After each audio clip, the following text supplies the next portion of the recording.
Welcome to this lesson. In this lesson, we're going to be solving MTH 1, 2, 3 test 2. And not test, sorry, test 1, 2, 3 exam. Um, Basically, I don't really know. Let's give introduction to all these things, but I don't really have much introduction to do for this particular exam review because we've done a lot of we don't test already. We just all of already know how the how everything runs, how everything goes. I don't want to check my information at the audio is working.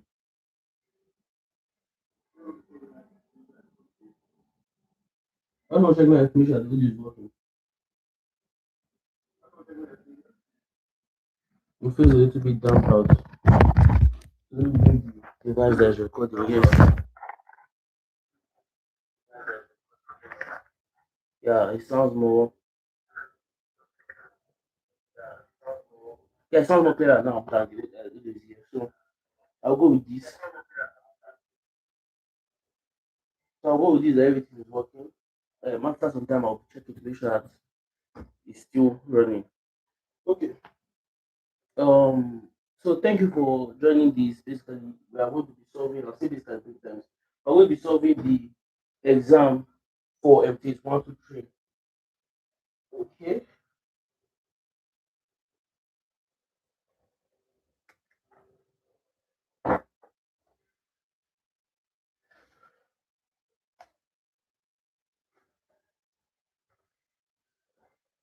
This exam, they will have 35 questions, answer all for another 2 hours.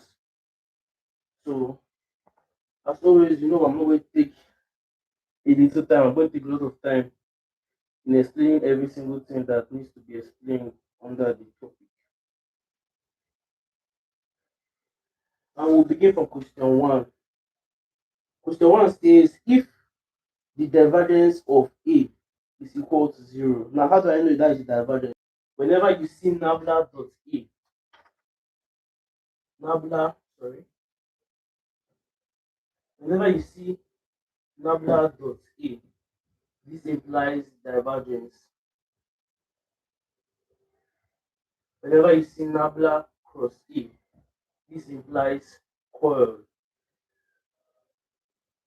So nabla dot A is asking us for the divergence of A. And when the divergence of A is equal to 0, it's a solenoid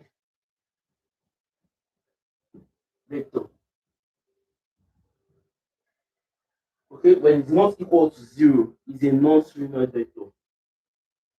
Now, when it's not equal to 0, it can be equal to two things. It can be greater than 0 or less than 0. If it was greater, you could just say it 2 if you want to. If it is greater than 0, it is increasing. That means if it's greater than 0, that means mass is being created at that point. Energy can be created at that point. The curve is creating at that point. If it is less than 0, that is when it's negative. It means mass is being destroyed at that point. Energy is being, these are just physics terms. That is, let us say you're in a force field. It means force is being created at that point, and force is being destroyed if it is less than 0. Yeah, if you're in an energy field, energy is being created at that point, and energy is being destroyed when it is less than 0. Okay. So mass, for this one, is just like this one are just like units. Then whenever you are in energy, you put joules. Yeah, whenever you are in power, you put watt, things like that. So I don't really know how to say it, but yeah, you can just say if it's positive, space is being created or something like that. Then when it's negative, it's being destroyed. Ignore all those notifications. I don't have to put them off. I don't have to put them off, but like put them off right now. Now I'm gonna start putting them back on again. So just leave them. Okay. Now, what happens when it's equal to 0? When it's equal to 0, it means at that point the thing is not being mass is not being created, mass is not being destroyed. It is incompressible. That is, nothing is being added, nothing is being removed. At that point, like a steady flow.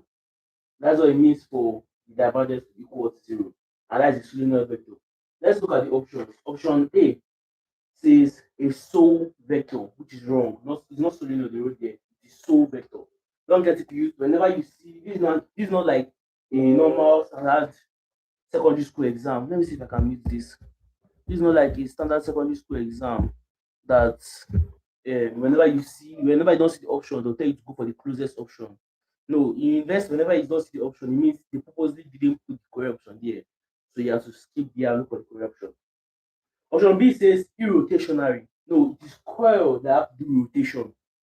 Divergence has to do with the expansion or compression. Expansion or compression. When it's greater than zero, it's expansion. When it's less than zero, it's compressed. When it's equal to zero, it is incompressible. Okay? But coil has to do with rotation. Positive, it is anti-rotation, anti-clockwise, while negative, it is clockwise. Or the other way around. I'm not sure. Positive may be clockwise than, but they deal with rotation. Then when coil is equal to zero, it means it is irrotational. Let me see if I can pause this notification thing. Making noise.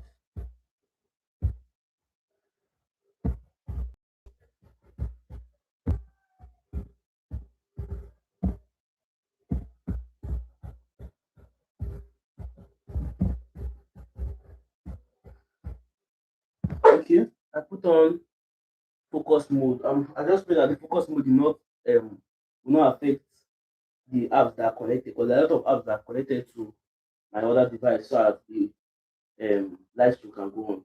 Because the laptop can handle the live stream, but like the camera is not working and the audio is not working, so I have to connect different devices together so that they can all work together to put the live stream on.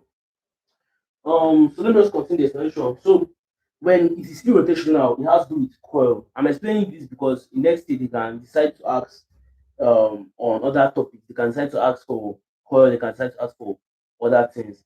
But in this case, they ask for divergence, and when divergence equals zero is so solenoid vector. But whenever you see irrotational, it means they are dealing with coil of the vector. And when the coil of the vector is equal to zero, yes, it's irrotational. But that is not what we're dealing with. So B is wrong. Okay, the thing is still recording. So B is wrong. Option C now says rotational vector. That still has to do with the coil and not the divergence. So that is wrong. Option D says non-solenoid. No, when this is not equal to zero, then it is non-solenoid. When it's equal to zero, then it's actually a solenoid vector. Okay, E now says none of the above. So I'm going to go option E, none of the above. Remember, I said this is a math exam, and this is not a university exam. Sorry, this is not a university exam. This is not a secondary school exam that you go for the nearest option. University, whenever the option is not there, it's not there. Don't pick the closest option. Just tell them it's none of the above. And if it is theory, you put the correct answer that you believe it is. Though if it's theory, there's no way for you to know it is that there's none of the above, because the theory they're not going to give you options. But if it is OBJ like this and they give you option and the option is not there, my brothers, my sisters, put none of the above. Okay, because the lecturers, you know what they are doing. You can decide to put questions that does not have answer there, just to see, like, the way in jam. I believe this was my guess. So this was my guess that in jam they'll always put a wrong question there, so that you now you're trying to use let's say in question one you saw mass, you saw acceleration, and you saw height.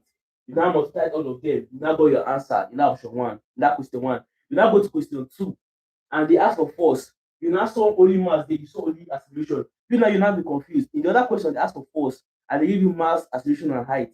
In this question, they ask for force and they only give you mass and acceleration. So I find it confusing. You be confused. Which form am I supposed to? But if you actually read your books, you will know that even if they gave you height in that question one, you will not need it. You only need your mass and you need your acceleration to get the force. So I believe that's the kind of question that they can ask you in university. So don't if you don't see option there, it's possible that you did not do the correct thing. But also, in case you did the correct thing, like in this question now, you did the correct thing. It's a solenoid vector, but there's no solenoid vector in the option. Don't go and say the answer is going to be SOLE vector. No, sol vector is different from solenoid vector, and will not give you a mark for that. So option one, question one, sorry, the answer is E. Let's go to question two. Question two says we should find the directional derivative of phi.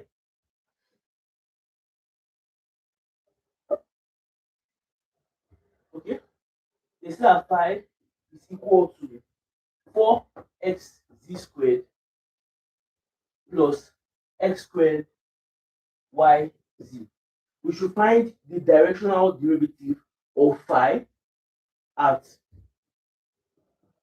1, minus 2, 1. In the direction of A is equal to 2i minus j minus 2k. Now, how do you find directional derivative? Well, directional derivative, first of all, you need to find the gradient of that scalar field. This is a scalar field. You can say there's no I or j. It is here that there's I and j. So you have to first of all find the gradient of this scalar field. And how do you find the gradient of the scalar field? It is nabla phi. You note that there's no dot here, there's no cross here, because you are multiplying a vector with the scalar. And there's only one way of multiplying a vector and scalar, which is scalar product. So there's no need for dot or cross. It's going to be normal multiplication. So this will give you your gradient of this vector. Remember, you have to plug in this point here. But this will give you your gradient of this vector. Then you multiply it with the unit vector. This has to be a unit vector. So you are not multiplying with A, you are going to multiply it with the vector A divided by the magnitude of the vector A. So this gives you the directional derivative. Directional derivative, let me go over it again. You first of all find the gradient of the scalar field that you are given. This is the scalar field you are given. You plug in this point, and that gives you your gradient of that scalar field. Then you multiply it scalarly. That is, you find the scalar multiplication of this gradient with the unit vector. But in this case, we are not giving a unit vector because this is not a unit vector. So what you do, you put that vector, then divide it by its magnitude. When you divide the vector by its magnitude, you are going to get the unit vector. So this will now give you your directional derivative. So let's find this. First of all, what is nabla phi? Nabla phi will be equal to, or first of all, what is nabla phi? Okay. Nabla is equal to the partial derivative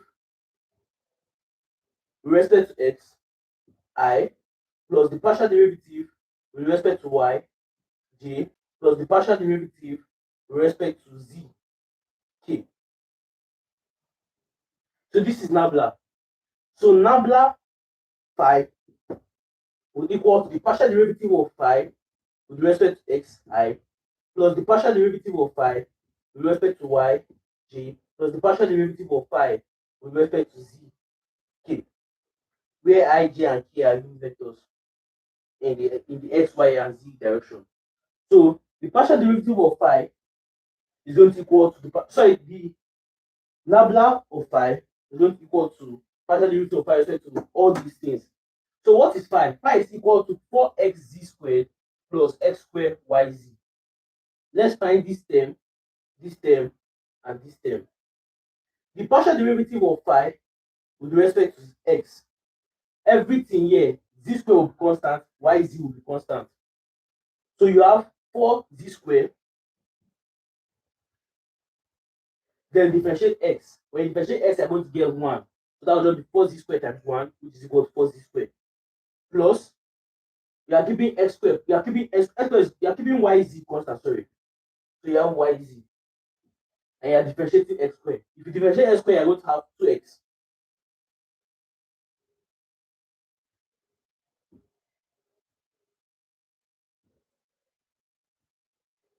The same thing happens again with respect to y. The partial derivative of phi with respect to y is going to equal to, you will keep everything that is not y, you keep them constant. So 4xz squared will be constant. So if you differentiate 4xz squared, you're going to have 0. Because there's no y coefficient, there's no y term here. So now if you differentiate x squared yz with respect to y, you're going to have plus x squared z. Remember, you're keeping x squared z constant and differentiating y. If you differentiate y, you're going to have 1. So this does be x squared z times 1, which is equal to x squared z. Okay. Now finally, we find the partial derivative of phi with respect to z. This is going to equal to the partial derivative of phi with respect to z. You are keeping z squared constant. Sorry, You are keeping 4x constant and differentiating z squared. So this will be 4x times 2z, which is actually going to be equal to 8xz. Okay, plus x squared y. It's only x squared y because the z here will get differentiated to 1, and the x squared y is constant. So x squared y times 1, which is equal to x squared y. So I found our partial derivative of phi with respect to x, y, and z. So you can put them back here. So nabla phi is going to equal to 4z squared plus 2xyz I plus x squared z j plus 8xz plus x squared y k. Let me see if I can write that down somewhere. But I don't want to put it down here now, because if I put it down here, remember we're finding at this point. But let me just write it down here. So now that phi is going to equal to 4z squared plus 2x squared, 4z squared plus 2x squared. No, that's not correct. 4z squared plus 2xyz. 4z squared plus 2xyz. 4z squared plus 2xyz. Okay? I plus x squared z j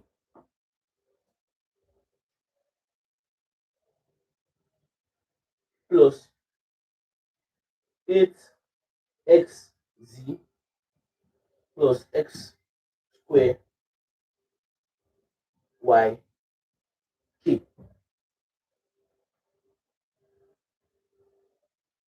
Okay, good. But remember, we're finding it at this point.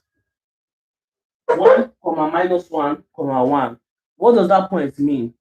That point means that we're finding that is when x is equal to 1, when y is equal to minus 2, and when z is equal to 1. So when x is equal to 1 and y is equal to minus 2 and z is equal to 1, what is this expression? Well, this expression will be equal to 4 times 1 squared plus 2 times 1 times minus 2 times 1 times I plus 1 squared times 1 j plus 8 times 1 times 1 plus 1 squared times minus 2k. So this will equal to, this share is making noise.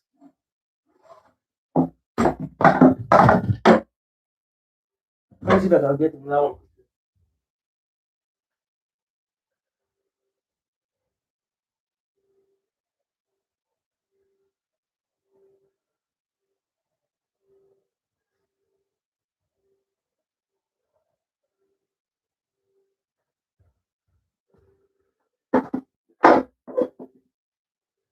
Okay, so this is equal to 4 plus 2 times minus 2 will equal to minus 4. I plus 1 times 1, that will just be 1j, rather plus j, plus 8 times 1 times 1, that will just be plus 8, plus 1 times minus 2, that will be minus 2. Okay. Okay. So this is going to equal to 4 minus 4, that is 0i. So you can just cancel that out. J. 8 minus 2, that is plus 6k. So we have j plus 6k. So you can clean all this and just write j plus 6k.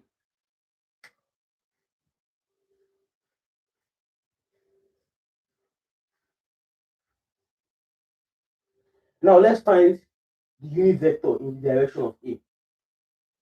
To find the unit vector in the direction of A, we already know what the vector is. The vector is equal to this over here. So now let's find the magnitude of that vector A. the magnitude of vector A is equal to the square root of the coefficient of I squared plus the coefficient of J squared plus the coefficient of K squared. This is going to equal to 2 squared, rather it's equal to square root of 2 squared plus negative 1 squared plus negative 2 squared. This is going to equal to the square root of 4 plus 1 plus 4, which is equal to the square root of 9, which is equal to 3. We're only using the principal square root, that means we're only using plus 3 and not negative 3. Okay? So if you put that in, we're going to have 2I. If you write this down here, we're going to have J plus 6K dot 2I minus J minus 2K divided by 3.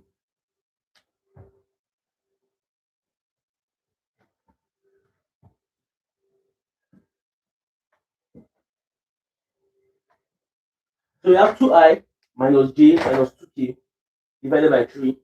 Yeah. So you have J plus 6K dot 2I minus J minus 2K divided by 3. You can go further. You can turn this 2 over 3I minus 1 over 3J minus 2 over 3K. Then find the dot product. You can do that. But the reason why I stopped here is because the option stopped there. They only wrote it in this form. So remember, this OBJ question, there's no need for you to find the final answer. Wherever the examiner stopped in their solution, that's why it has to stop and start comparing to find which option is correct. Option A, you have 8I minus J minus 10K dot 2I minus J minus 2K divided by 3. That is wrong. In fact, all the options here have 8I minus J. And there's no I, because there's no I component. The I is got cancelled out because you have 4 minus 4, which is equal to 0. So the I is got cancelled out. So all the options here are wrong, except for one option, option E. Option E says none of the above. That is the correct option. So question 2, E, none of the above. And most of the people in the topic this course would bear with me that would understand with me that even the lecturer have given that announcement multiple times that whenever he sets his question, he purposely gives none of the above almost everywhere. So they already know that whenever they see a question and they solve and they don't get an answer, they are not supposed to look for the nearest answer or guess a solution. They are not supposed to do that. Whenever they don't see an answer, immediately straightforward go for none of the above. So already this is another question that has none of the above as the correct answer. The next question is actually going to be an easy one. The next question has to do with calculus. And for me, I feel like the calculus part of this course was the easiest part of the course. Because the calculus part, just straightforward calculus that I have learned in secondary school. So it's not really something that should bug or bother most people like that.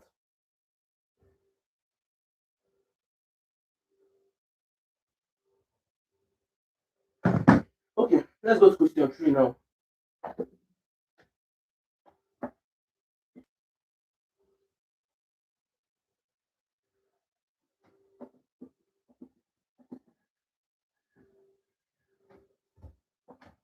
Question 3.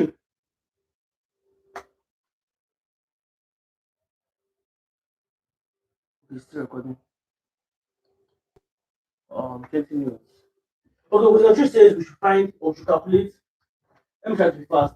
We should calculate the integral from 0 to 1 of x to the power of 3 plus 3x I plus 2x squared j plus x minus 4 k. with respect to, with some disrespect to x. Good. I say this is also to, we're going to apply the normal calculus that you know. Let me change this bracket so that to look more cleaner. Good. We're going to change this bracket. We're going to expand this bracket basically using the normal calculus that you know. You can change sums, like you can change the integral of sum to the sum of integrals. That is, you have the integral of a plus b, you can change it to the sum of integrals, that is the sum of the integral of a plus the integral of b. That's what we're going to do here. So this is going to equal the integral from 0 to 1 of x to the power of 3 plus 3x I dx plus the integral from 0 to 1 of 2x squared j dx plus the integral from 0 to 1 of x minus 4 k with respect to x. Good. As I say, there's no need for you to waste time.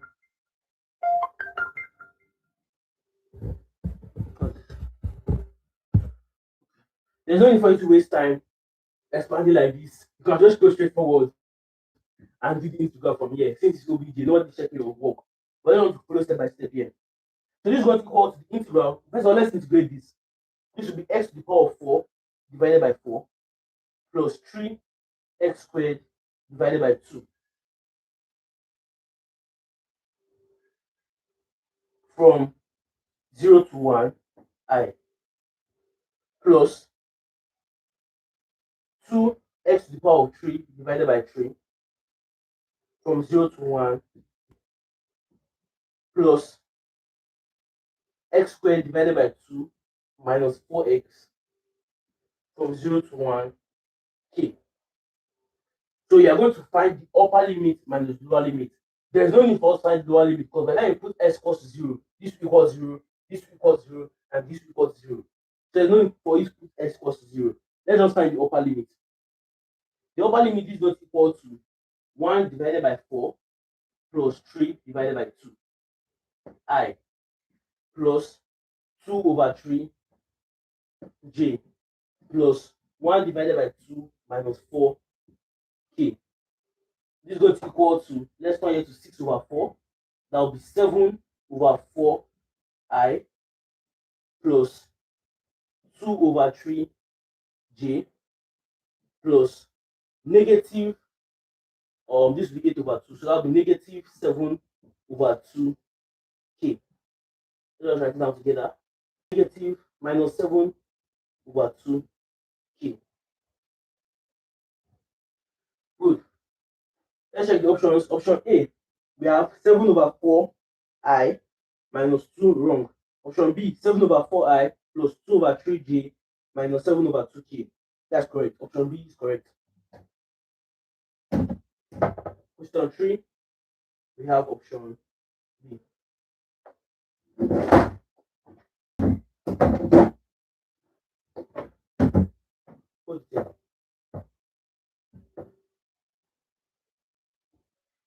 Question 3, we have option B. Thank you. Option C, we have negative 7 over 4, which is wrong. Option D, we have 7 over 4I plus 2 over 3j plus, no, it's so negative, not plus. So option D is also wrong. So option B is the ultimate winner and it's correct. Let's go to question 4 now. Question 4 says, if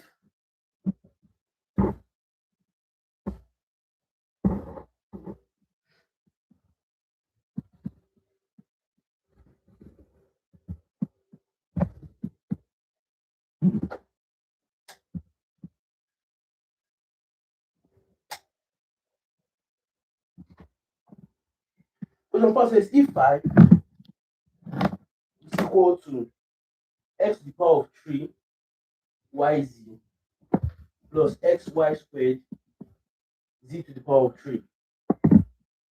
You have 5 is equal to x power of 3yz plus xy squared z to the power of 3. We should determine the gradient of 5 at 1, 2, 0. So now this will be an awesome question. Let's try to solve it quickly. What is grad phi? Grad phi is equal to nabla phi, as we said before. Don't show your face on this thing. This thing is live. Grad phi is going to equal to nabla phi. I already know what nabla phi is equal to. Nabla phi is equal to the partial derivative of phi with respect to x I plus the partial derivative of phi with respect to y j plus the partial derivative of phi. You can see you from here. What are you doing here? Just walk past, leave. Plus the partial derivative of phi with respect to z k.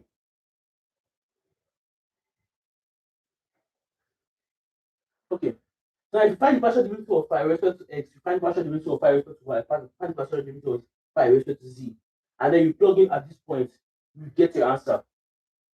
So let's do that one by one, as we always do. We do one by one. Let's find the partial derivative of phi with respect to x. The partial derivative of phi with respect to x is equal to, remember you keep y is the constant, so that will be y z.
Okay.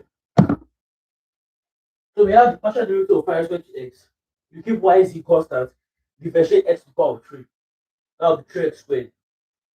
Plus, yeah, you keep y squared z cube constant. So you have y squared z cube constant. Differentiate x with respect to x, you get 0. I'm sure you get 1, so that will not be the same thing. The partial derivative of phi with respect to y, this is going to equal to x to the power of 3 z plus 2xy z to the power of 3. The partial derivative of phi with respect to z, you will get x to the power of 3y plus 3xy square z square. Good. I don't think there's no point of explaining one by one again, just wasting time. So nabla of phi, which is equal to grad phi, is going to equal to just keep all these things here, 3x square y z plus y square z cube I plus x to the power of 3z plus 2xy z cube j plus x to the power of 3y plus 3xy square z square k. What's that? I muted this thing. Anyways, my eyes. I need this job. Okay, let's just find it at this point where x is equal to 1, y is equal to 2, and z is equal to 0. So what you do now, wherever you see x, you put 1, wherever you see y, you put 2, wherever you see z, you put 0. But since z is equal to 0, let's just start simplifying our work for ourselves. Here you have x squared y z. So since z is here, everything here will be equal to 0. So you can just clean it off. Here you have y squared z cube. Since z is there, z equals 0, so you can just clean this off also. Here you have z also here, you can clean it off. You have z is here, you can clean this off. You have z is not here, you have z is here, you can clean this off. So here you have x to the power of 3 times y. X is equal to 1 and y is equal to 2. So you have 1 to the power of 3 times 2. That is equal to 1 times 2, which is equal to 2. So your final answer, the gradient of phi will equal to 2k. And this is your final answer. And guess what? That answer is not inside your option. Question 4. has option A 126i plus blah blah blah, option B 126i plus blah blah blah, option C 126i plus blah blah blah, and option D negative 126i plus blah blah blah. But our correct answer when with is option E, none of the above.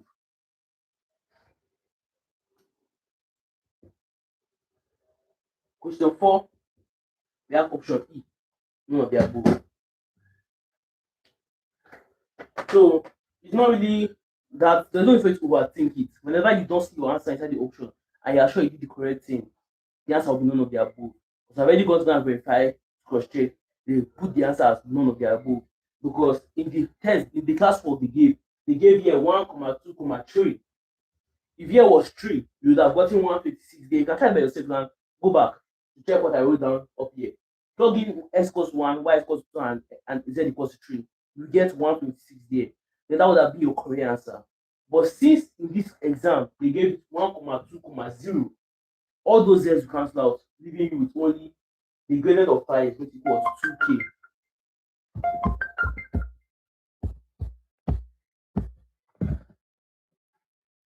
So that's the end of it. That's the end of the question. Let's go to question 5.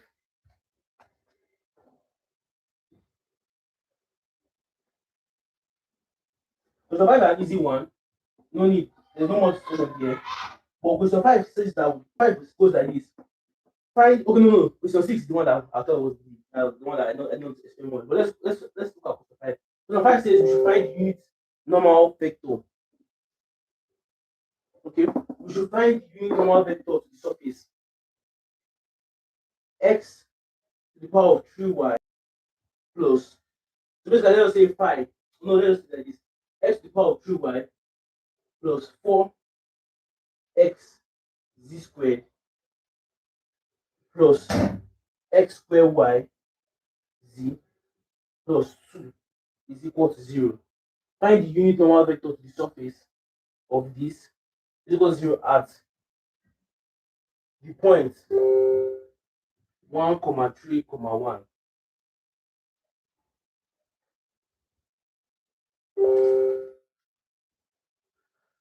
This location is still coming again.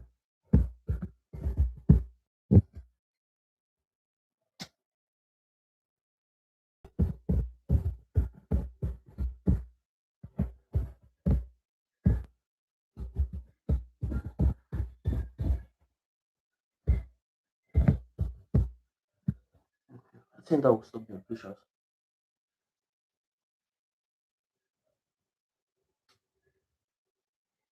How do you think it's better like this? Because I'm seeing that things light is glaring on the board. So I'll just leave it off for now. Oh, it's affecting my sight. I'm not able to see what I'm reading from the paper. I'm not able to see the questions on the paper. But things looks like it's glaring too much on the board. Or is it from my own point of view? It looks like shining too much on the board. So I'll just put it off.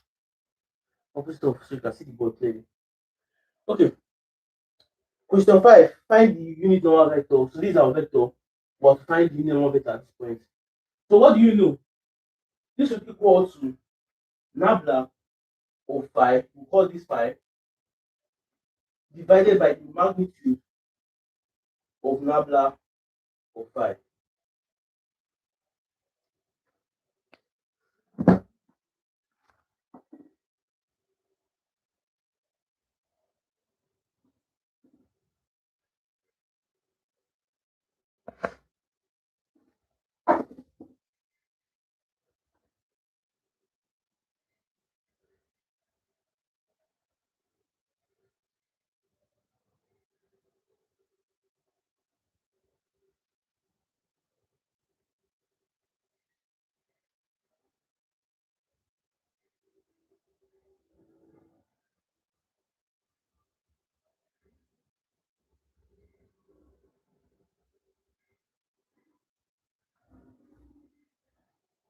Okay.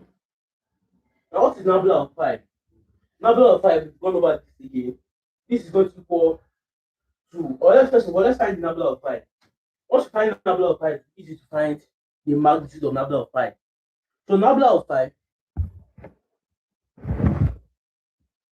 okay, nabla of phi is equal to the partial derivative of phi with respect to x I plus the partial derivative of phi with respect to y j plus the partial derivative of phi with respect to z k.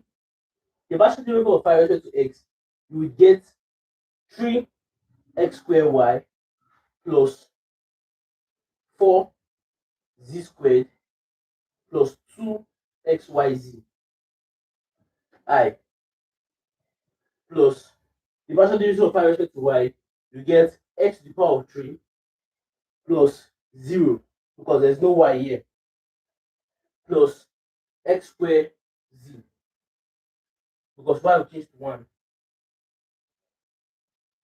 j plus the partial derivative of phi with respect to z, you get 0 plus 8x z plus x squared y k. Don't forget, this is not your final answer. You have to plug in this point at the point 1, 3, 1. That is when x is equal to 1, y is equal to 3, and z is equal to 1. When x is equal to 1, y equals to 3, and z equals to 1, you will get I don't know if I'm do all these ones, but not really. So this will be 3 times 1 times 3, that is 9, plus 4 times 1, that is 4, plus 2 times 1 times blah blah blah, that is 6. I. Let's go over that again. You have 3 times 1 squared times 3, that is 9, plus 4 times z squared, that is 4, plus 2 times 3, 2 times 1 times 4, that is 6.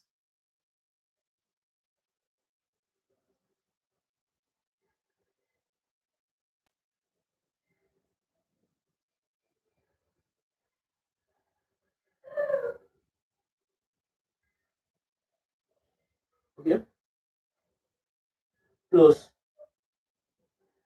differentiate this and you will get x to the power of 3 plus x squared z. Okay, that will be 1 plus 1 j plus 8 times 1 times 4, that is 8, plus 1 times 3, that is 3. Okay. So over here we have 19i 19i plus 2j plus 11k.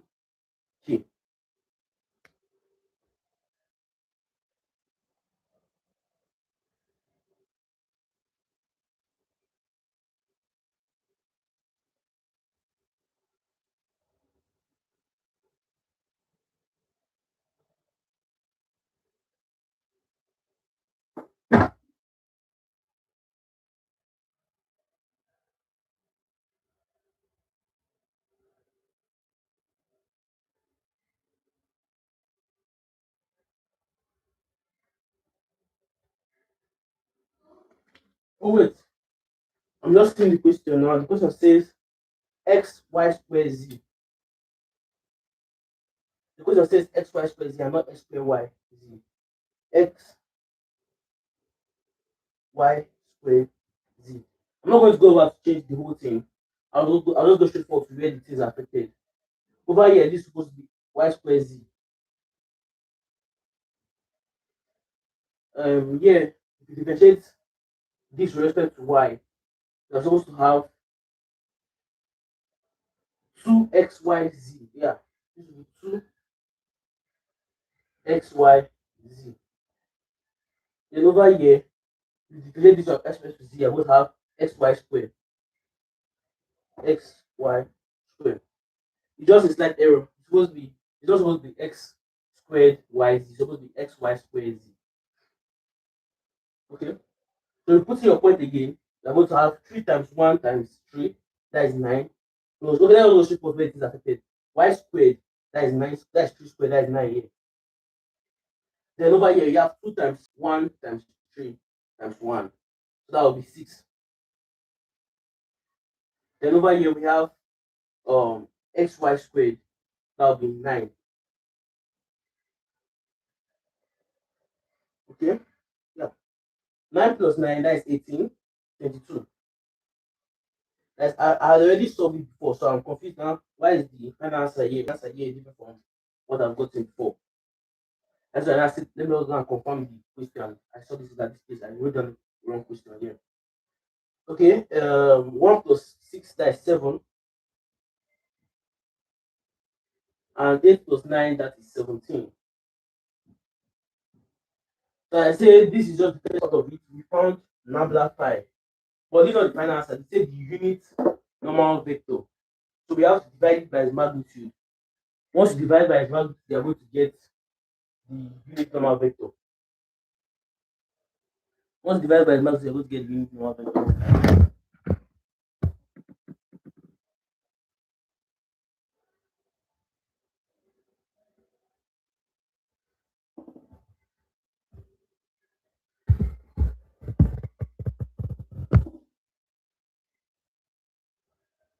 Pam, pam, pam. Okay.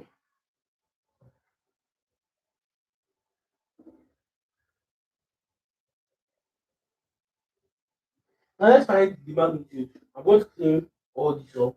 We've already got our final answer. Rather, we found our vector already, so we don't really need all these steps.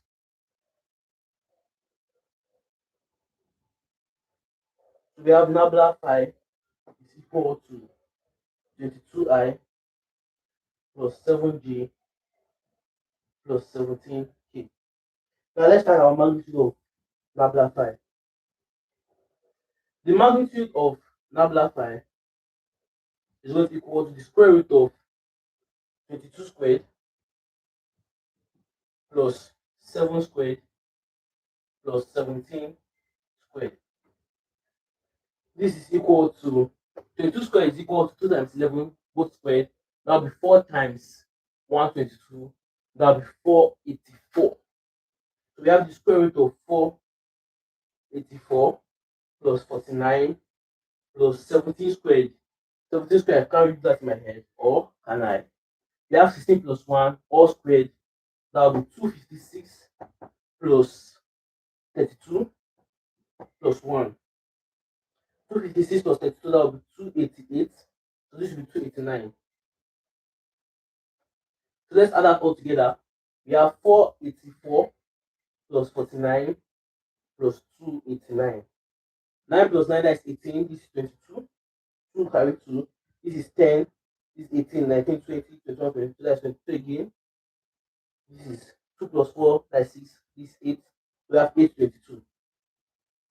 So this is equal to the square root of 822.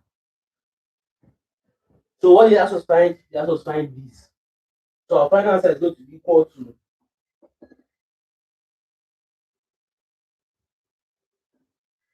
final answer is going to be equal to 22i plus 7j plus 17k divided by the square root of 822. So this is our final answer. Nabla 5 divided by its magnitude. And as I said, this answer is also not in the option. So you go with option E, none of the above.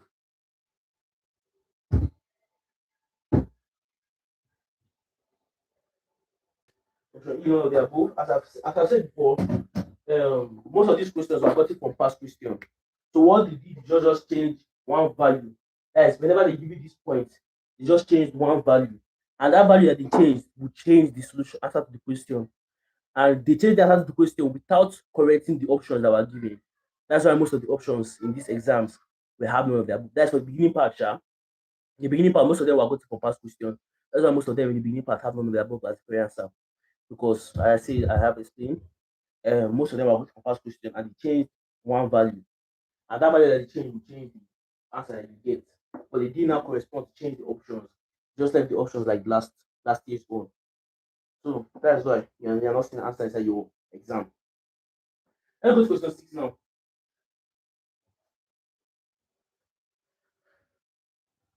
But I'll still take my time to solve them. You know, that just not be as if like I'm just telling you there's no answer, there's no option. The next thing you now see the one that has option and then you will not be able to solve it. So I'm still showing you power solve just in case you see it next time. So question six now says, which of the following statements is correct?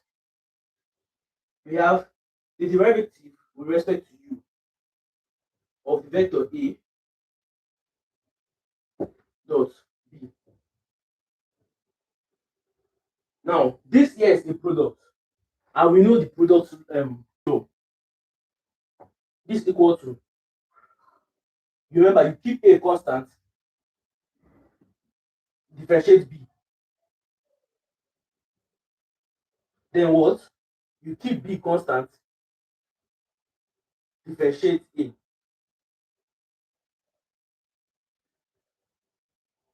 So this is our final answer. Let's go over the options. Option A, we have a db plus b dA. Wrong.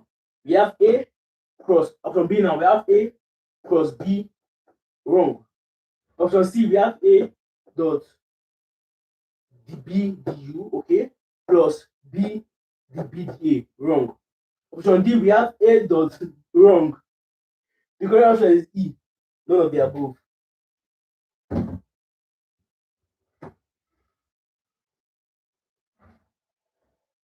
Question 6, we have E, none of the above.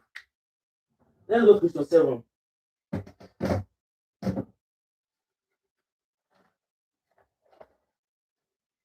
Question 7 asks us, which of the following represents vector and scalar quantities? Option A has pressure and electric current. Option B has conductivity and electric just there's no need for me to go further. We have pressure and electric current. Electric current is not a vector. It is more or less is a this what they call it scalar quantity. And pressure is a vector quantity because pressure is force over area. That option A is always going to be correct answer. But let's go to option B. Option B, we have conductivity and electric conductance. They are both scalars. Option C, we have frequency and heat capacity. They are both scalars. Option D, we have impedance and power. We have impedance actually supposed to be a scalar because most people they know impedance like resistance. But impedance has to do with direction also. But don't forget impedance. We have I've forgotten how these things are. I think this is for inductor. Yeah, this is for inductor. This is for conductor. And this is the resistance. Resistance does not need direction. It points in like it has a fixed direction. So you don't really need that direction that impedance has. But impedance, on the other hand, even though it is a form of resistance, or rather reactance, not resistance, so it's a reactance, even though it's a form of reactance that combines the inductive reactance, conductive reactance, and resistance. Even though it's a form of reactance, it still has that direction. It still needs direction to completely define it. So you have this magnitude and you also have this direction. So impedance is more or less a vector. So it is a vector. So in fact, that option D has impedance and power. So even if you take impedance as a scalar, you still have power there. Power is a vector. So so even if you take power, basically you need both of them are both this is a vector. So that option D is going to be wrong. So option A is the correct option. It has pressure, which is a vector unit, and you have electric current, which is a scalar unit. Electric current has to do with I think the amount of charges that pass per time. And charges that pass per time is a scalar quantity. Does not really need direction that charges are moving in. It just tells you the amount of charges that are passing, both positive or negative. Okay. So question 7, we have A, none of the above. I'm sorry, we have A. We know I've picked none of the above 1, 2, 3, 5 times. So and I said A, none of the above. No, option 7, we have A, pressure and electric current. A, pressure and electric current. So let's go to question 8 now. Question 8 says if OP is equal to 2 and 3, is equal to 2, 3. Basically, what this is 2I plus 3J. So if OP is equal to 2I plus 3J, and OQ is equal to -4 I plus 5j, and OR is equal to 7i minus 1j. We should find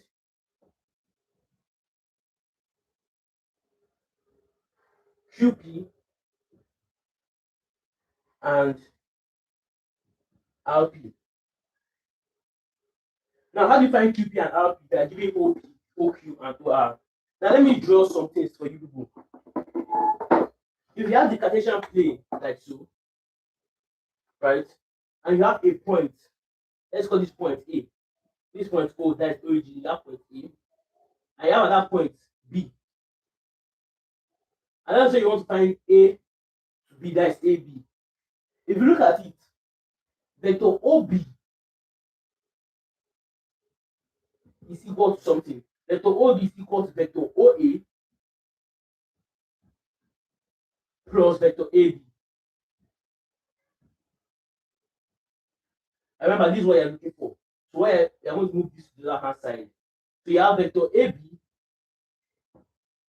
is equal to vector OB minus vector OA. Good. So this is what we're going to use to solve this question. This means that vector QP is equal to vector OP minus vector OQ. And vector RP is equal to vector OP minus vector OR.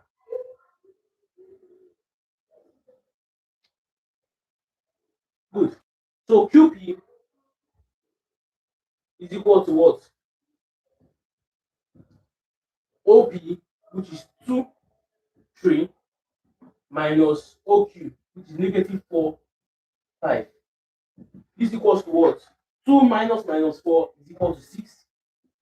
And 3 minus 5 is equal to negative 2. RP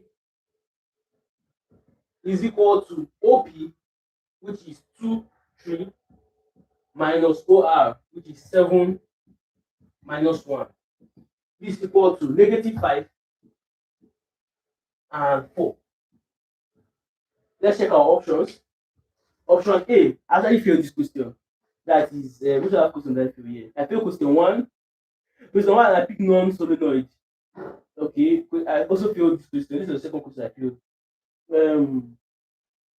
Now, question option A has 6 and 3, which is wrong because there is 6 and negative 2. Option B has 6 and 2, which is wrong because there is 6 and negative 2.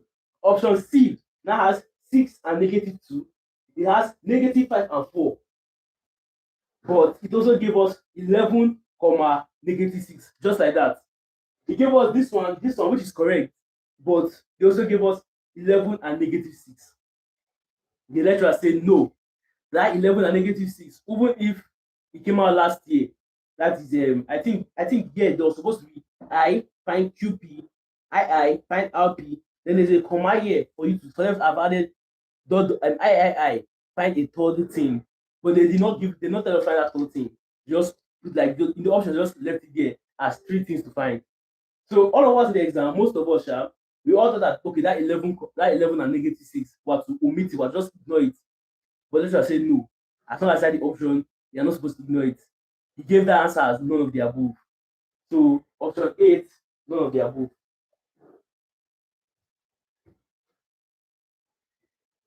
E, none of the above. Just to show you what I mean, this was how option C came out. Option C had 6, negative 2, negative 5, 4, which is what they asked us to find. These are the first 2. But they also added 11, negative 6. They also added this one. So they said as long as this one was here in the option, makes this answer obsolete, makes it wrong. Even if this was there and this was there, as long as this third party is a weed, you're not supposed to have that answer correct as the answer. So you can see how I'm telling you that this is not like your secondary school exam, that whenever you see the closest option, you pick it. No, I've learned my lesson. Don't pick the closest option. As long as it's not the exact option, don't go for it. So I chose this question.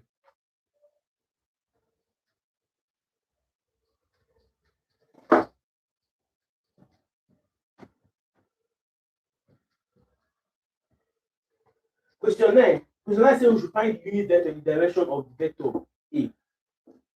Now, what's the unit vector? Unit vector is equal to the vector A divided by the magnitude of A. Now, what's the vector of A? The vector A is equal to 7i minus 2j plus 3k. Now, let's find the magnitude of A. The magnitude of A would equal to the square root of 49 plus 4 plus 9, which is equal to the square root of 49 plus 4, that is 53. 53 plus 9, that is going to be like 62, I think. So you have square root of 62. So the vector A, the unit vector of A is going to be equal to the vector A divided by its magnitude of A. This is equal to 7i minus 2j plus 3k divided by the square root of 62. And this corresponds to option 7i minus 2j plus 3k divided by this option A. Let me check the other options quickly. 7i plus 2j wrong. 7i minus 2j minus 3k wrong. Negative 7i wrong. Option A is correct option. 7i minus 2j plus 3k, all divided by the square root of 62. So question 9, we have option A. Let's quickly solve question 10.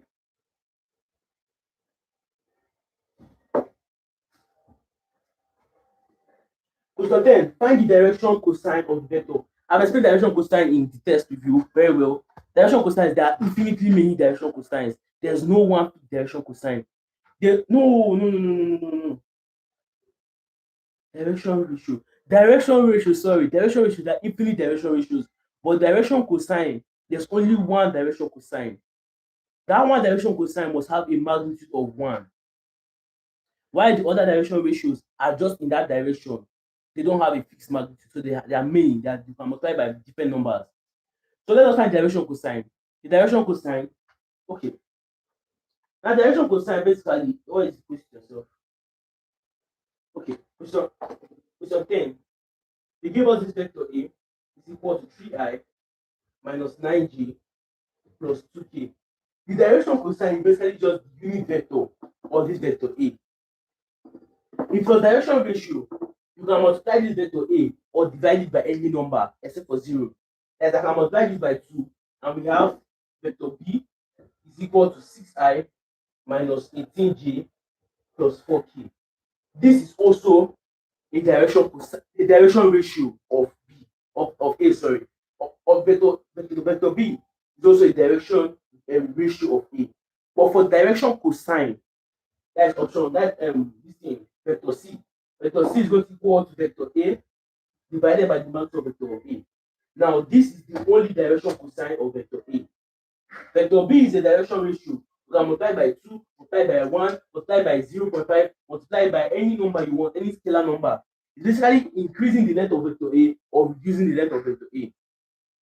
But as long as it does not change the direction of vector A. So you cannot multiply by a negative number, it must be a positive number. You can multiply by any positive scalar number. Good. But for direction cosine, you must divide it by its vector, by its magnitude. Either you are dividing by its magnitude or you are multiplying it by the inverse of its magnitude, which is basically the same thing, dividing by its magnitude. When you divide it by its magnitude, you are going to get the direction cosine. Good. So there's only one direction cosine, but infinitely many direction ratios.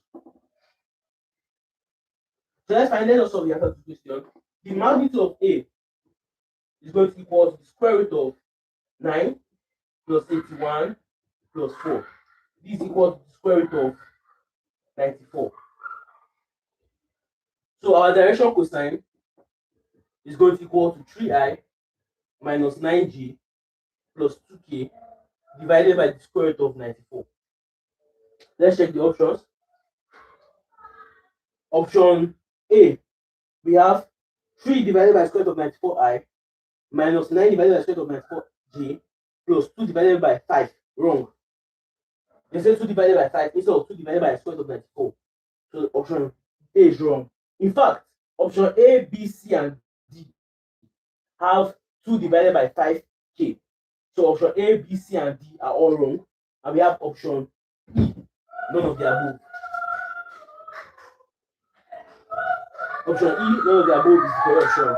Because as you have seen here, correction of k is equal to 2 divided by the square root of 94 and not 2 divided by 5. So all the options are wrong except for option E. So let's go to the next question, question 11.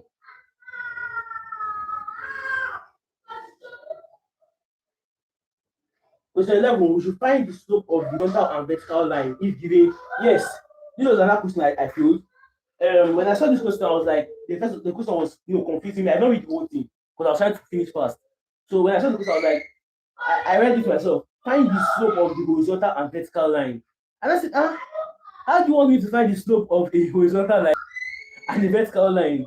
If it's horizontal, it's going to be equal to 0. When it's vertical, it's going to be undefined. I was like, how do you want me to find the magnitude of the slope of the horizontal and vertical line at the same time?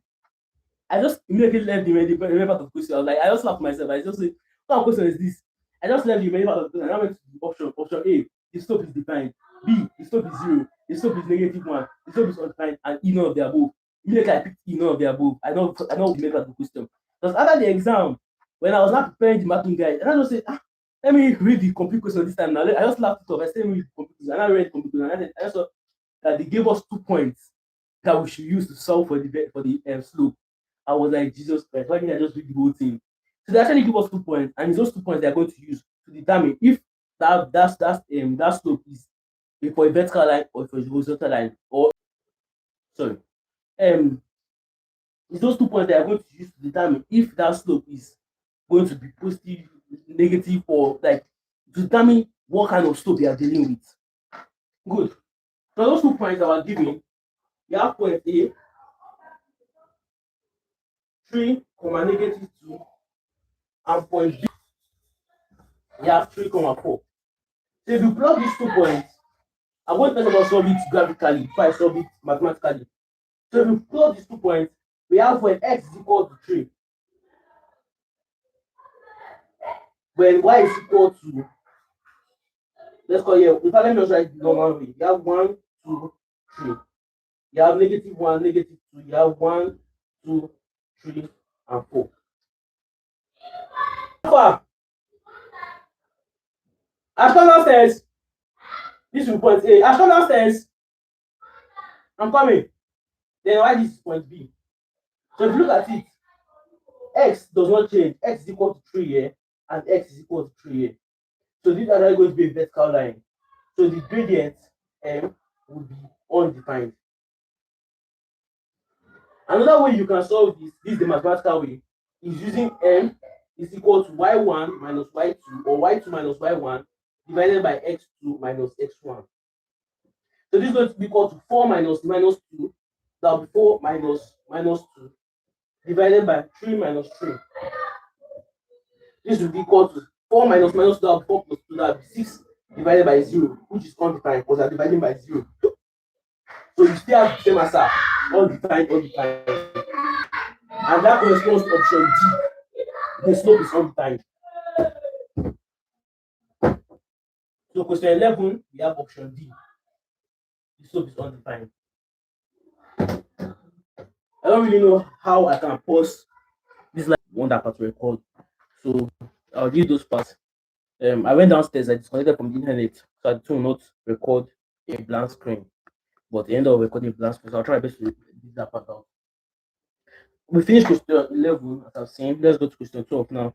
Question 12 says, which of the following statement is truly correct for parallel lines or perpendicular? This is a very common question. So if you are preparing for this exam, try your best to know this. This question and came out this year also. So, which of the following statement is truly correct for parallel lines or perpendicular lines? When a line is parallel, then their gradients are equal. When the line is perpendicular, then the product is equal to -1. So we have option A. 2 non-vertical lines are perpendicular if and only if their slopes are equal. No, wrong. Option B. 2 vertical lines are perpendicular if and only if gradients are equal. Wrong. 2 non-vertical lines are perpendicular if and only if the product of their slope is -1. Correct. That is y1 is equal to m1x plus b1, and y2 is equal to m2x plus 2, then L1 is perpendicular to L2 if and only if the gradient of 1 times the gradient of 2 is equal to -1. Correct.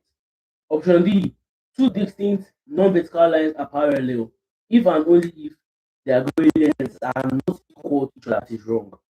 So option C is the only correct option here. So option C for the win. Question 12, option C.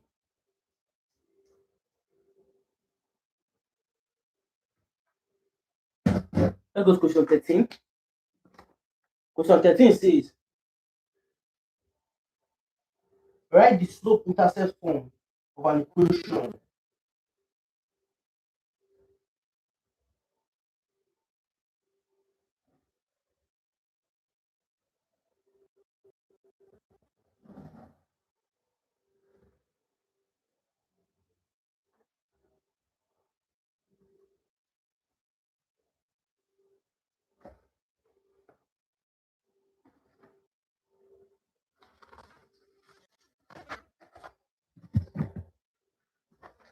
Okay, write the slope-intercept form of an equation for the line that passes through the point. So we have point -1, -2, and it's parallel to point to the line 2x minus y is equal to 3. You want to find the equation of this line that's parallel to this second line and cross point -1, -2. You need first of all find their gradient. And to find their gradient, you need y sort of formula here. Y sort of formula here, going to have y is equal to 2x minus 3. And if you compare this to the gradient formula, y is equal to the formula, y is equal to mx plus c, you will see that your gradient is equal to 2. So m1 is equal to 2. Now you want to find your gradient of the line you're looking for. Remember, this line is parallel. For it to be parallel, m1 was equal to m2. That means m2 is also equal to 2. That means m2 is also equal to 2. So now we have point 1. So now we have point 1, -2. And you have gradient m2 is equal to 2. You can easily find your equation of the line.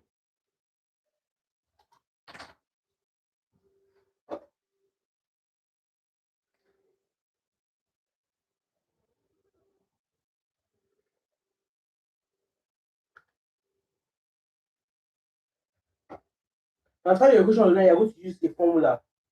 Y minus y1 is equal to the gradient times x minus x1.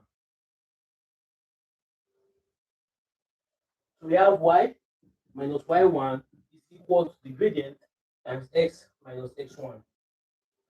This implies that y minus -2 is equal to 2 times x minus -1. Y2 is equal to 2 times x plus 1. This implies that y plus 2 is equal to x plus 2. The 2 can get cancelled, so you have y is equal to 2x. So y is equal to 2x is the line that passes through the -1, -2 and is parallel to 2x minus y is equal to 3. And this is our final answer, and it corresponds to option. It corresponds to option C. Question corresponds to option C. Let's go to the next question. Question 14. 14. Now, question 14 says, write the equation of the circle 2x squared plus 2y squared minus 4x minus 15 is equal to 0 in standard form and determine the center and radius. Now, what's the standard form? The standard form of the circle formula is x minus h all squared plus y minus g LCF all squared is equal to r squared. Right? This is the standard form. That is a general form. The general form is equal to x squared plus y squared plus 2g, I think 2gx plus 2fy plus c is equal to c. So yeah, this is the general form and y standard form. So the should write this, we should move from general form to standard form. Now to do this, I'm just going to do the easier way, which is completing the square method. It's a straightforward method. So first of all, they gave us the general form. The general form is 2x squared plus 2y squared minus 4x minus 15 is equal to 0. So now let's find this in standard form. I'm going to complete the square method twice to get this. Divide by 2, you will have x squared plus y squared minus 2x minus 15 over 2 is equal to 0. Let's move this minus 15 over 2 to the left hand side for simplicity. So this is equal to 15 over 2. Now if you complete the square method here, you can write this as x squared minus 2x plus y squared is equal to 15 over 2. Complete the square method here, you have x squared minus 2x minus 2 divided by 2 is negative 1. All squared, that is plus 1, plus y squared is equal to 15 over 2. Remember, you added 1 here, you have to also add 1 to this last side, plus 1. X squared plus x plus 1 is equal to x minus 1 all squared. Don't forget, plus y squared is going to equal to, this one is the same thing as 2 over 2. This is equal to 17 over 2. So what you have here is x minus 1 all squared plus y squared is equal to 17 over 2. And that is the final answer. And this corresponds to none of the above. The closest one is x minus 1 all squared plus y squared is equal to 15 over 2. But that is wrong. It's supposed to be 17 over 2. So our answer here is E, none of the above.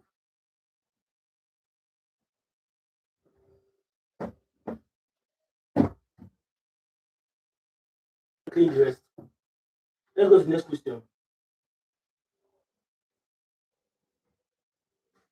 Question 14. Question 15. My handkerchief.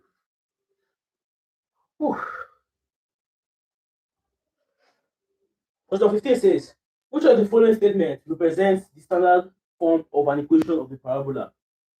The standard form for the equation of the parabola is, you can say x minus h all squared is equal to 4p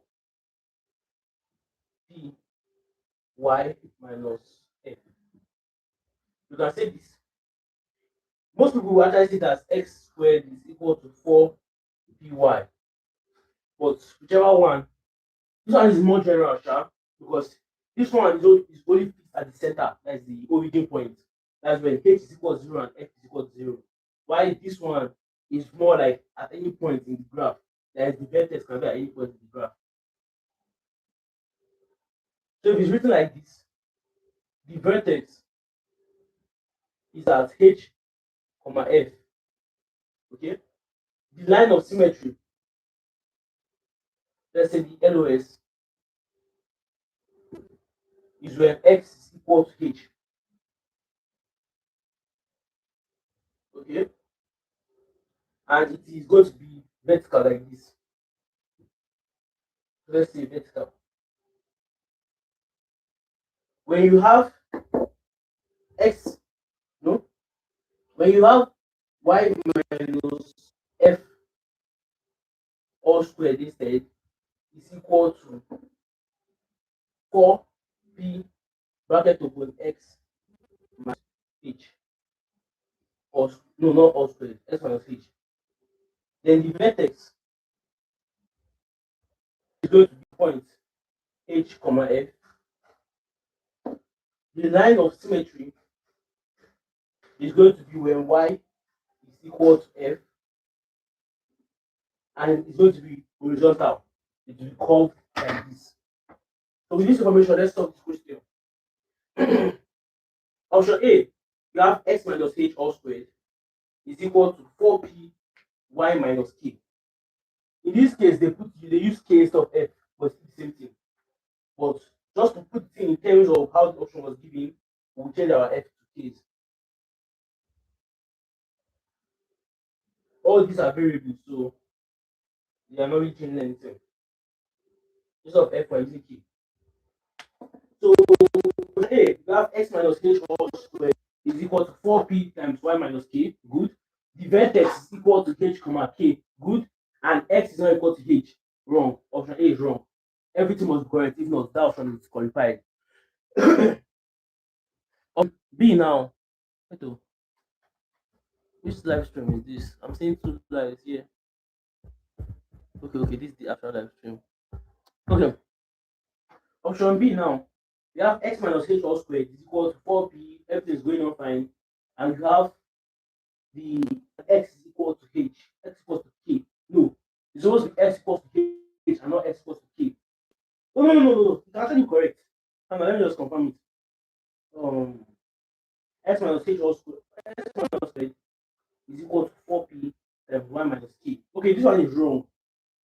They use x minus k all squared. Remember, as I said, they're just variables, right? They're just variables.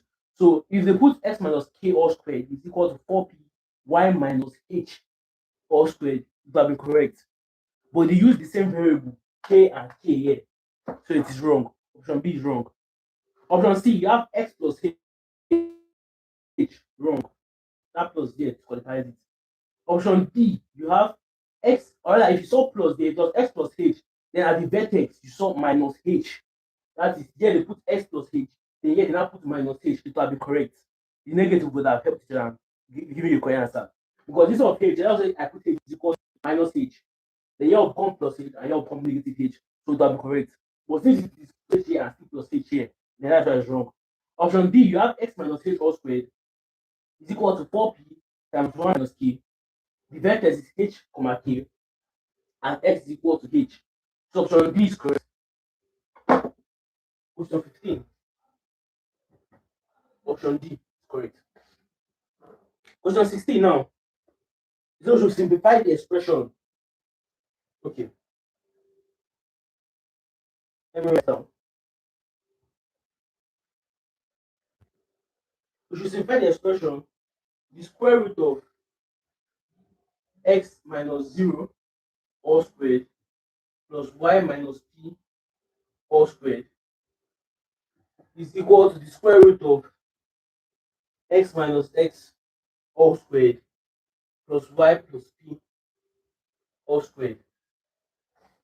Let's simplify this. Then you have x minus 0. X minus 0 is what? X. All squared. That will be the square root of x squared plus y minus p all squared. This would equal to the square root of x minus x is 0. 0 of 2 is just 0. So this would be 0 plus y plus p all squared. Square both sides, and you have x squared plus y minus p all squared is equal to y plus p all squared. Y plus p all squared minus y minus p all squared is going to equal to 4p, and this leaves us with s squared on our left hand side. So we have equal to 4py, and this corresponds to option C.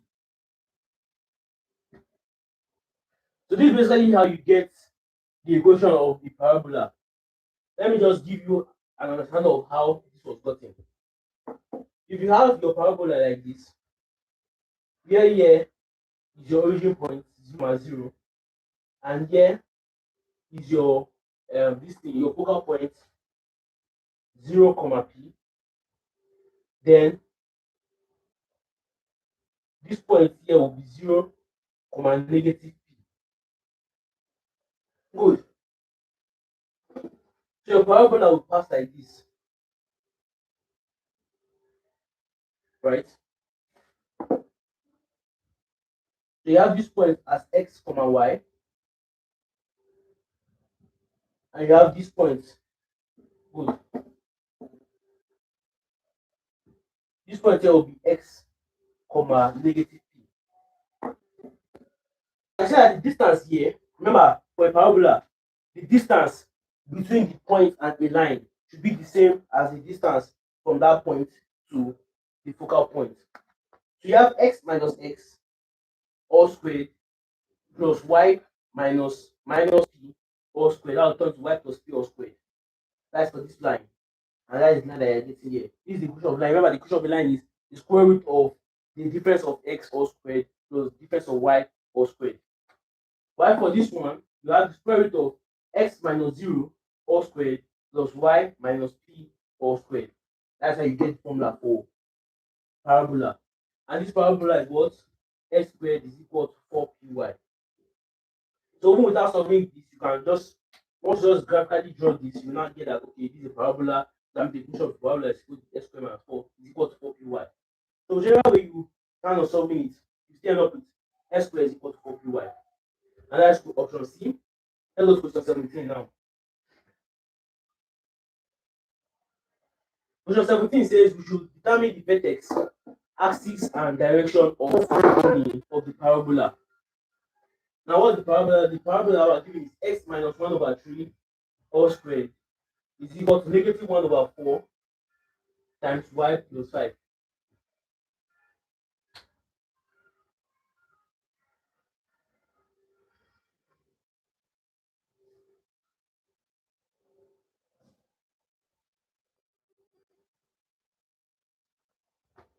Okay. The vertex, remember, the general formula is x minus h all squared is equal to 4p times y minus k times y minus k. The vertex is equal to what? H comma k. So in this case, our vertex is going to be 1 over 3 comma negative 5. It's negative 5 because remember, this negative k is equal to 5. But by those side, my negative 1, you have k is equal to negative 5. Negative 5 like here. It says the axis of opening, the axis is going to x is equal to k. X equals to h. So this will be x equals to 1 over 3. Finally, they said you find the direction of opening. Good. Now, since this is x squared, then the direction, then the vertex upward or downward. It's going to be vertical, upward or downward. But here you are seeing a negative. Negative that is the other direction. So that will be downward like this. Let's read the option. Option A. H comma k is equal to negative 1 over 3. Wrong. Option B. That h comma k is equal to 1 over 3 comma negative 5. Correct. You have axis is equal to 1 over 3. Correct. And the parabola up downward. Correct. So option B is correct. Let's read the other options. K is equal to 1 over 3 comma negative 5. Correct. Axis is y is equal to negative 5. Wrong. Option D. H comma k is equal to negative 1. Wrong. So our correct option is option B. Let's go to question 18 now. Question 18 says, which of the following statements truly represents the standard form of the equation of an ellipse? This was a question that me and the lecturer argued with a little, and he finally gave it as 2 options as the correct option. So now what's the formula for an ellipse? You have x squared divided by a squared plus y squared divided by b squared is equal to 1. Good. This is now come right. This is all we know. Now for an ellipse, right? A should not equal to B. This is what me I know it as. And if you look at the question, they said they specify that in the option you have this formula and you have B is less than or equal to A. That is correct. But remember, A and B are equal. So you give a circle. Because if A and B are equal, then you end up getting x squared plus y squared is equal to A squared. And this is the formula for the circle. Well, actually, just like saying all squares are rectangles. All squares are rectangles that have their length equal. That is the same way a circle is also an ellipse. That is a special type of ellipse. So this option A is correct. But let's go further. Option B gives us the same formula, and you have B is strictly less than A.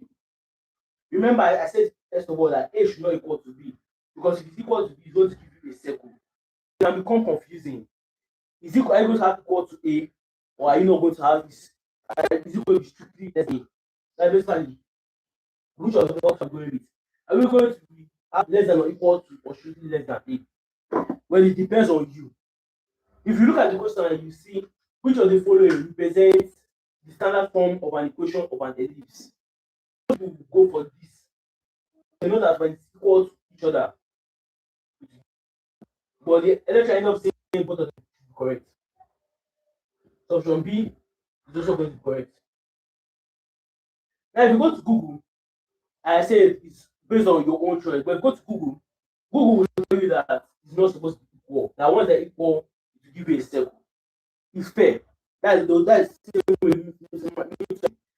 said once that's equal, it's give a circle. Like once A and B are equal to each other, you get a circle. So A and B should not equal to each other. So the answer that I'm supposed to have is B should be A. So I picked option B.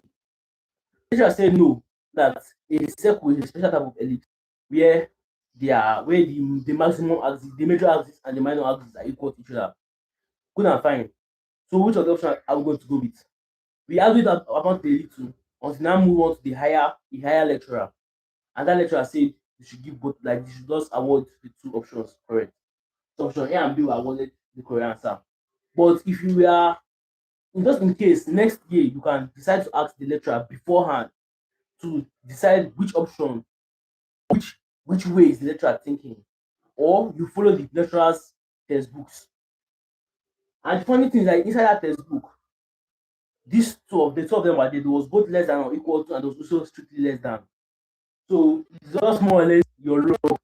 Or you can end up going to the lecturer and saying, "Oh, see, these two options were there," and they will not give the two options as the correct option. But that way, just one question. But let's move on.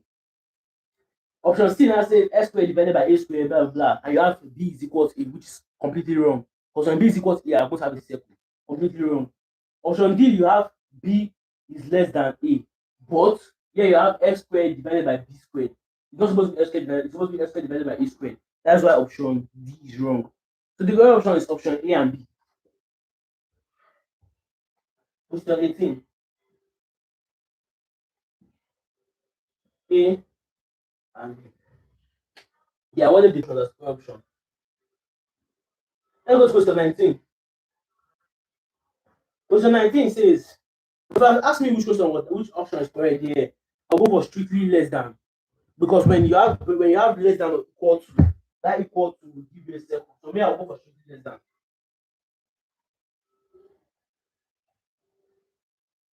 But in my opinion, does not mean you would get it correct, because normally it's like the only lecturer. So I say just ask your lecturer independently. Ask them what they think about the question, and they'll tell you what option they'll pick. Yeah, question 19 says we should determine the intercept of the ellipse. X squared divided by a squared plus y squared divided by b squared is equal to 2. Now, the intercept of this ellipse, if this ellipse will do something like this, right? So it has 4 intercepts: 1, 2, 3, and 4. The first two are the x-intercept. That is when y is equal to 0. And when y is equal to 0, you have x squared divided by a squared is equal to. That means x squared should equal to 2a squared. That means x should equal to plus minus the square root of 2a squared. So basically, plus minus a root 2. The second 2 points of intersection is the y-intercept. That's where x is equal to. And you have y squared divided by b squared is equal to 2. That means y squared is equal to 2b squared. That means y is equal to plus minus b root 2. So this point of intersection will be plus minus a root 2, comma 0, comma 0, comma plus minus b root 2. So these are the 4 points. You have a root 2, comma 0. You have negative a root 2, comma 0. You have 0, comma b root 2. And you have 0, comma negative b root 2. Those are the 4 points of intersection. Let's read the options. Option A, you have a root 2, comma 0 and 0, comma b root 2. Wrong. There was no plus minus. Remember, there are 4 options. Either though we list the 4 points for you, or they are not going to put the 4 points there. They will use plus minus to pair 2 points together. So option A is wrong. Option B, you have a root 2, comma 0 and 0, comma plus minus b root 2 is wrong. The A here does not. Option C, you have plus minus a root 1, comma 0 and 0 plus minus b root 1. Option C would have been correct, but instead of root 2, they use root 1. That's wrong. Option you have plus minus a root 2, comma 0, comma 0, comma b root 2. The b does not have plus minus, so that is wrong. So the correct option is option E, none of the above.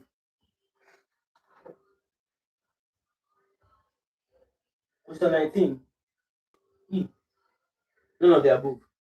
Question 20, which of the following statements represent the standard form of the equation of a hyperbola?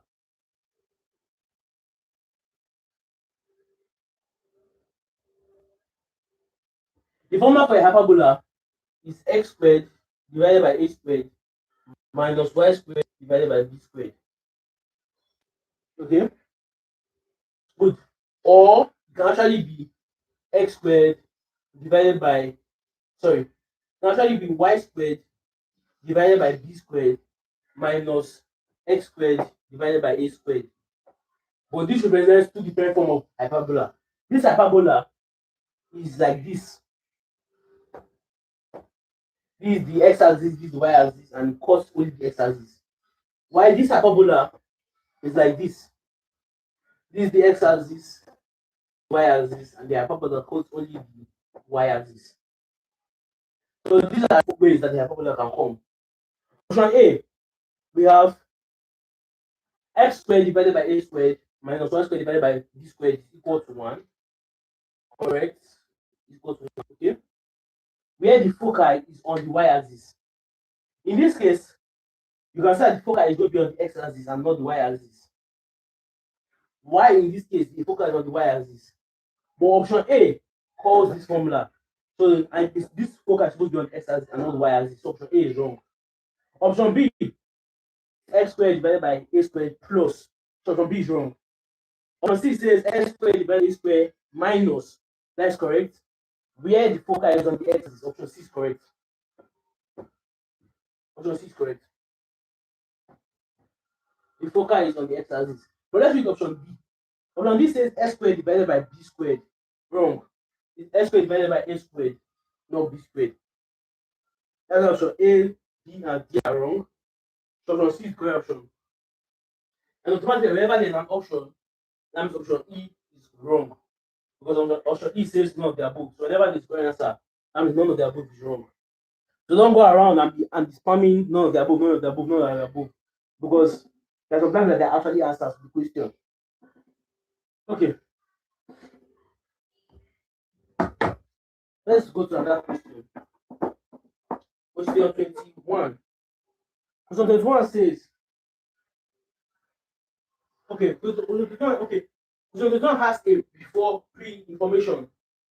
Question 21 says, use the information to answer question 21 and question 22. We should write the equation of the hyperbola in standard form and determine the intercept.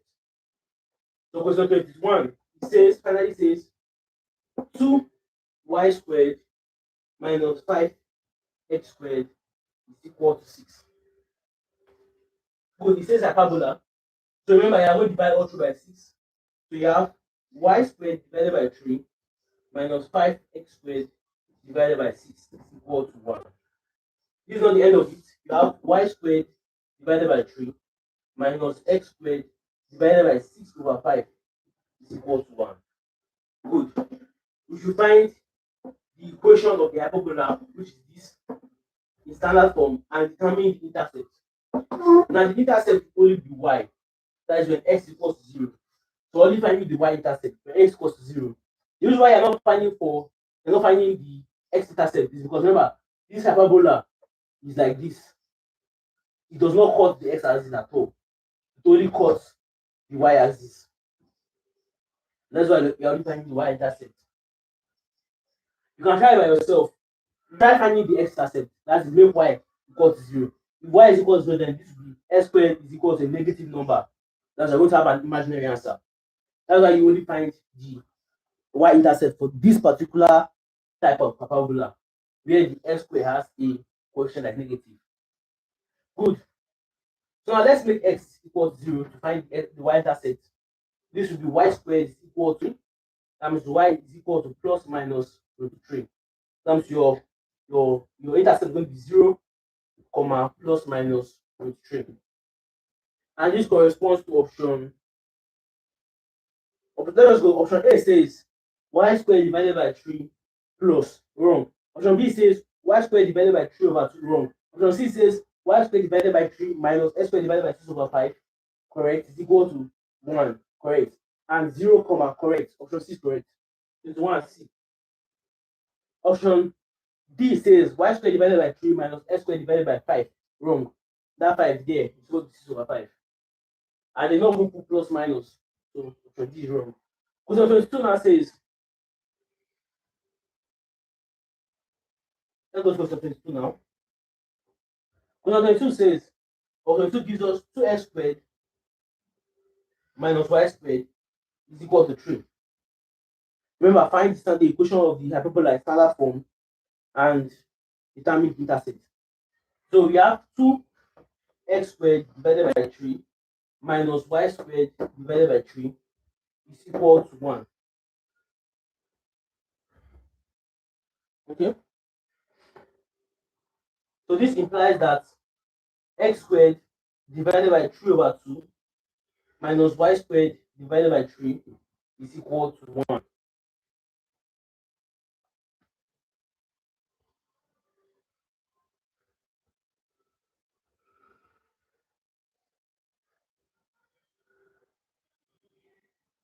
Okay. So now let's intercept. In this case, now it only has x-intercept because the coefficient of y squared has negative number. So when y is equal to 0, x squared is going to equal to 3 over 2. That means x is going to equal to the square root of plus minus the square root of 3 over 2. Now this can be simplified to something else. Let me check the option if they simplify it in the option. Okay, this can actually be simplified to something else. In case you don't see this, you can also see that this is equal to the square root of plus minus the square root of 6 over 2. Because if you multiply the numerator by root 2, you're going to have root 6. If you multiply the numerator by root 2, you're going to have just plus 2. So it can be this or this. That is the exact same thing. So now let's find our point. The point will either be 0, comma, plus minus root 3 over 2, or 0, comma, plus minus root 6 divided by 2. Both of them are correct. Both of them are the same thing. But if you look at option A is wrong because the point here given is root 3 over 2. That is, the point that is given is root 3 all divided by 2. If it was root 6 all divided by 2, it would have been correct. But it is root 3 all divided by 2. That is wrong. Option B here says plus instead of negative. So that is wrong. The remaining at the back and option D is supposed to be correct, but the lecturer said that since the option, look at it. This was the question 22 here. They did not give the complete option. The remaining part of the option came back by mistake. But said we should forget about it and he will give us for that question. But in case you are reading the question and you see that okay, the main part of the option at the back, then the correct option is supposed to be option D. But this question was given as a bonus. That's bonus. Bonus. Just giving us a bonus.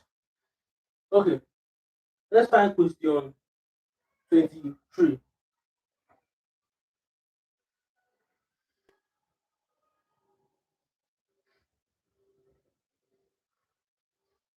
Actually, bonus bracket D. I'm putting bracket D because of the people that you know already check the back. Some people check the back and say that okay, those complete options at the back and just immediately pick the option and let the example. Not knowing that the lecturer either later take the class and give it as bonus. But even if they pick D, they'll still give them the correct mark. They'll still give them full mark. But the people that also picked A, B, or C, or then that place blank, they'll still give them the mark because this question was bonus. But let's go to question 23. Question 23 says a particle P moves in a plane in such a way that at any point in time, its distance from a fixed point O is R, which is equal to AT plus B T squared. Okay? And the line connecting O and P makes an angle theta, which is equal to C T to the power of 3 over 2.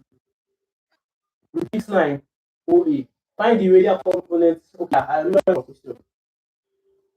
So let's find the formulas for the radial component of acceleration, radial component of velocity, the tangential component of not tangential, tangential component of acceleration and tangential component of velocity. I've really forgotten the formulas. In fact, I don't even keep the formulas in my head. I usually keep how to derive the formula in my head. So you have the vector R. This will equal to what? The vector R is equal to something. Is equal to its magnitude times its unit vector. Or you can start it from this. You have the vector, the unit vector is equal to what? The vector R divided by its magnitude. The vector R divided by nothing. If you cross multiply, you have that the vector R is going to equal to its magnitude times the unit vector. So now let's say I want to find velocity.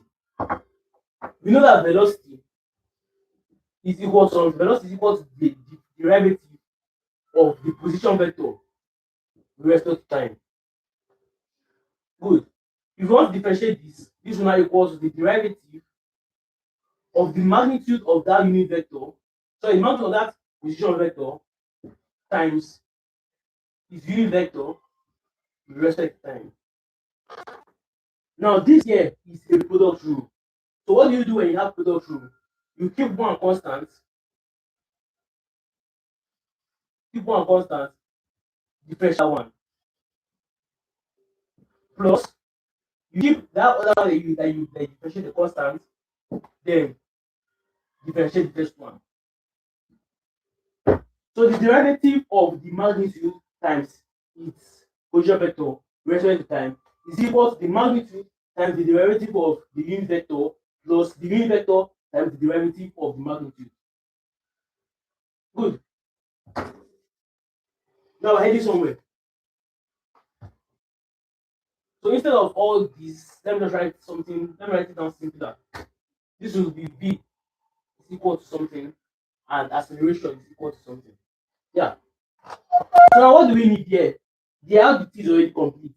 But we want to find the derivative of the unit vector with respect to time.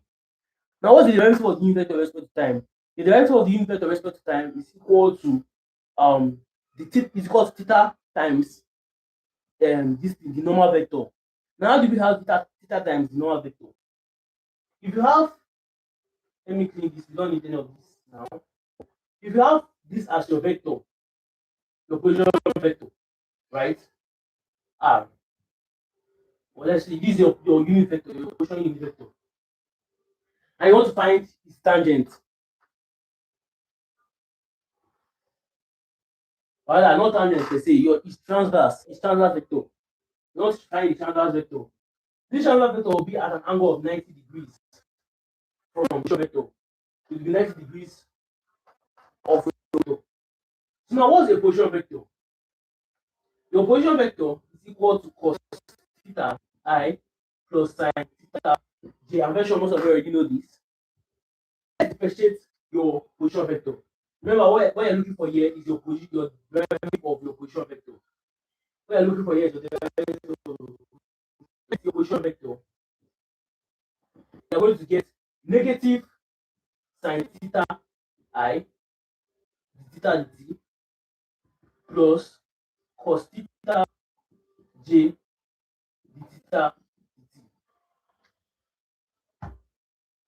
Okay, let me clean up this off. That means the r dt is equal to negative sine theta I plus cos theta j d theta dt. Now, what do you know about negative sine theta I plus theta j? Negative sine theta I plus theta j is equal to your normal vector. Let's call it n. But your child, just call it. You can call it in what's called. You can call it t. I'll call it. I think n. N feels better. I'll call it n. So your transfer vector, we call it vector n, is equal to negative sine theta I plus cos theta j. So the r will be n theta dt.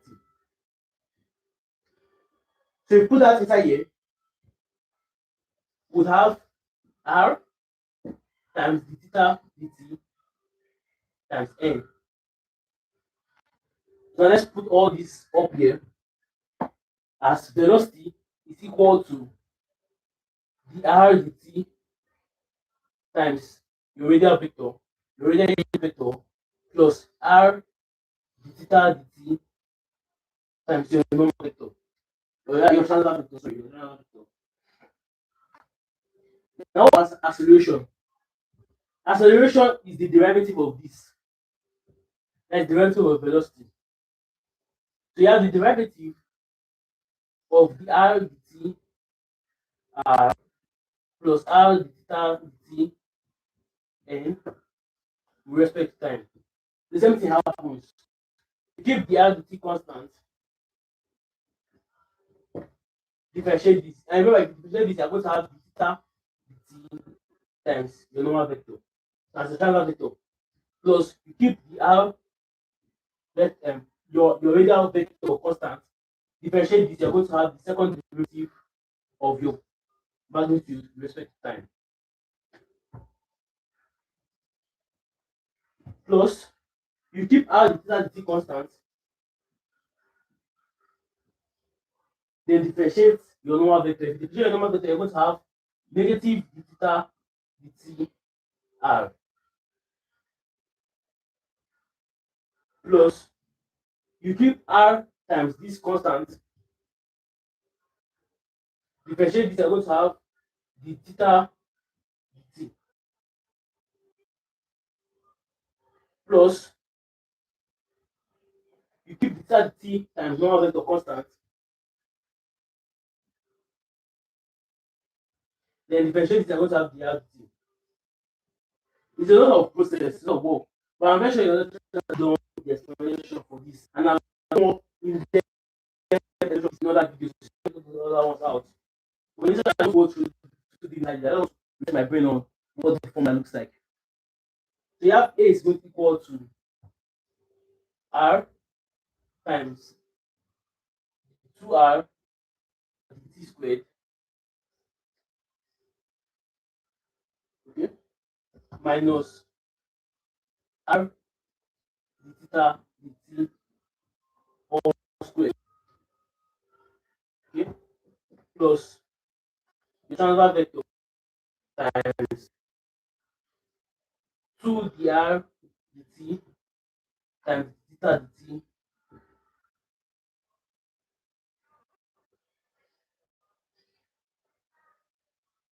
plus R times the theta dt squared. Theta dt. Okay. So now this is basically all the things that we need. You identify your transverse, so your radial and component of velocity, you use this. When you find your transverse component of velocity, you use this. When you want to find your radial component of acceleration, you use this. When you want to find your transverse component of acceleration, you use this. So question 24.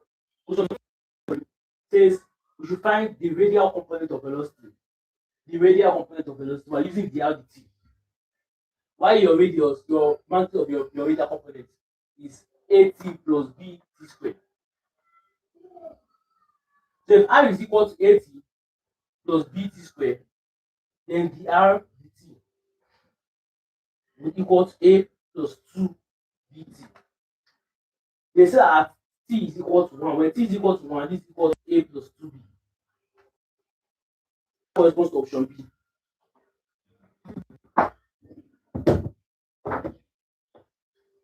So 23, option B. The next one is question 24.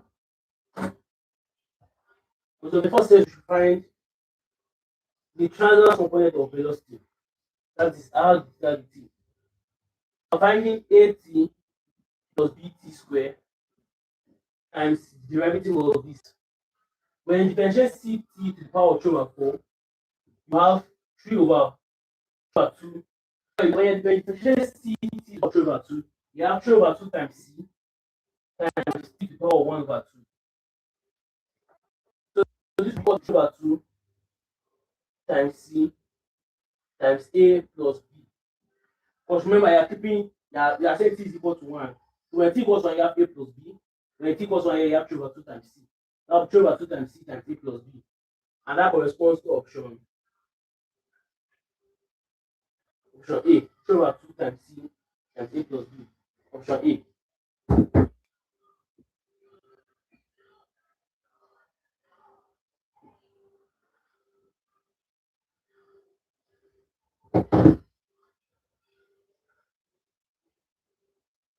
Option question 25 now. So the fact says we should find the transverse component of acceleration. What? Okay, 23, 24, 25. Okay, now for us to find the radial component of acceleration. So we don't need this. So we should go straight to find the transverse component of acceleration, which is this. So we have 2 times the derivative of r respect to time, which is equal to a plus 2 bt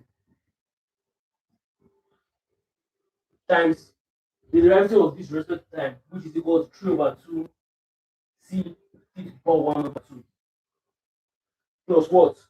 Plus r at plus bt squared times the second derivative of this, while the derivative of this, that will be 3 over 4 c t to the power of negative 1 over 2.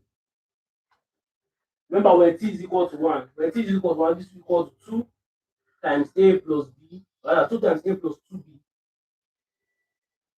times 3 over 2c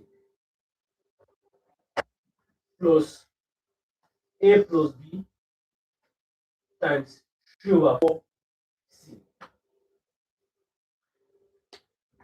You don't hear any of this again? You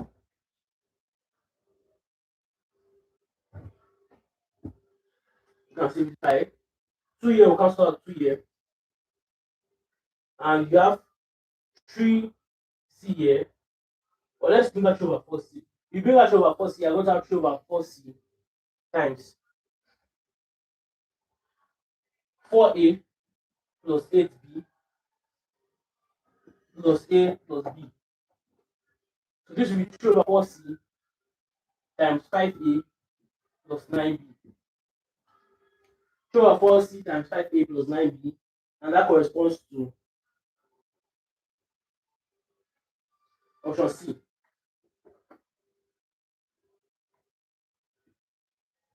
That is option C. Let's go to question 26 now. Oh.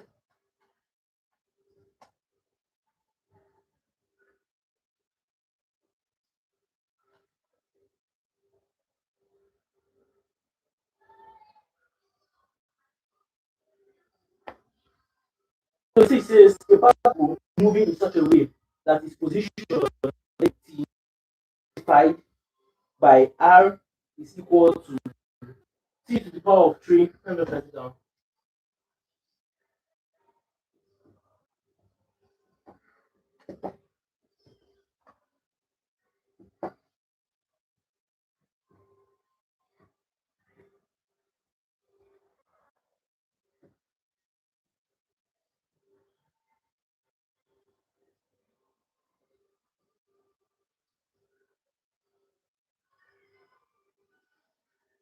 Good. So to find our velocity, velocity is equal to the derivative of r. So if we differentiate r respect to time, we are going to have this is equal to velocity is going to equal to 3t squared plus 2t I plus negative sin t plus 2 sin t cos t j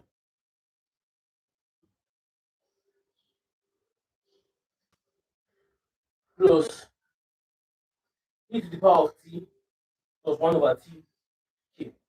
This corresponds to option A, 3t squared plus 2ti plus, no, yeah, option A.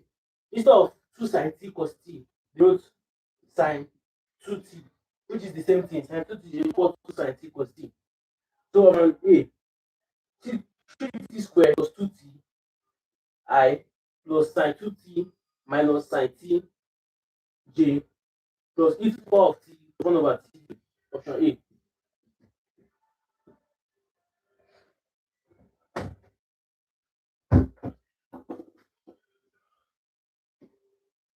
Option A. Option 27. We have find the acceleration. Acceleration is equal to the derivative of velocity. So the acceleration is going to equal to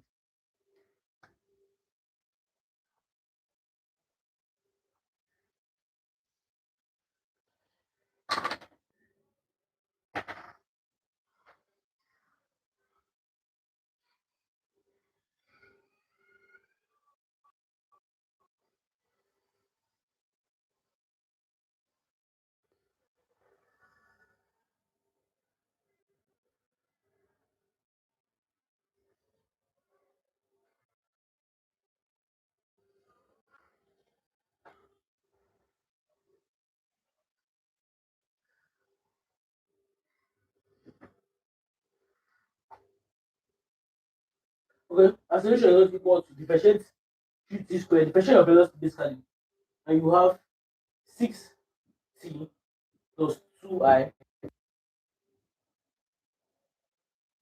plus negative cos t plus 2 cos 2t j plus e to the power of t minus 1 over t square k.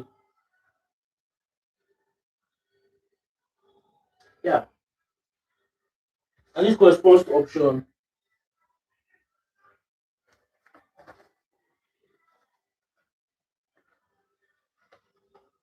D, 6t plus 2i plus 2 cos 2t minus cos tj plus e to the power of t minus 1 over t square k. Option D.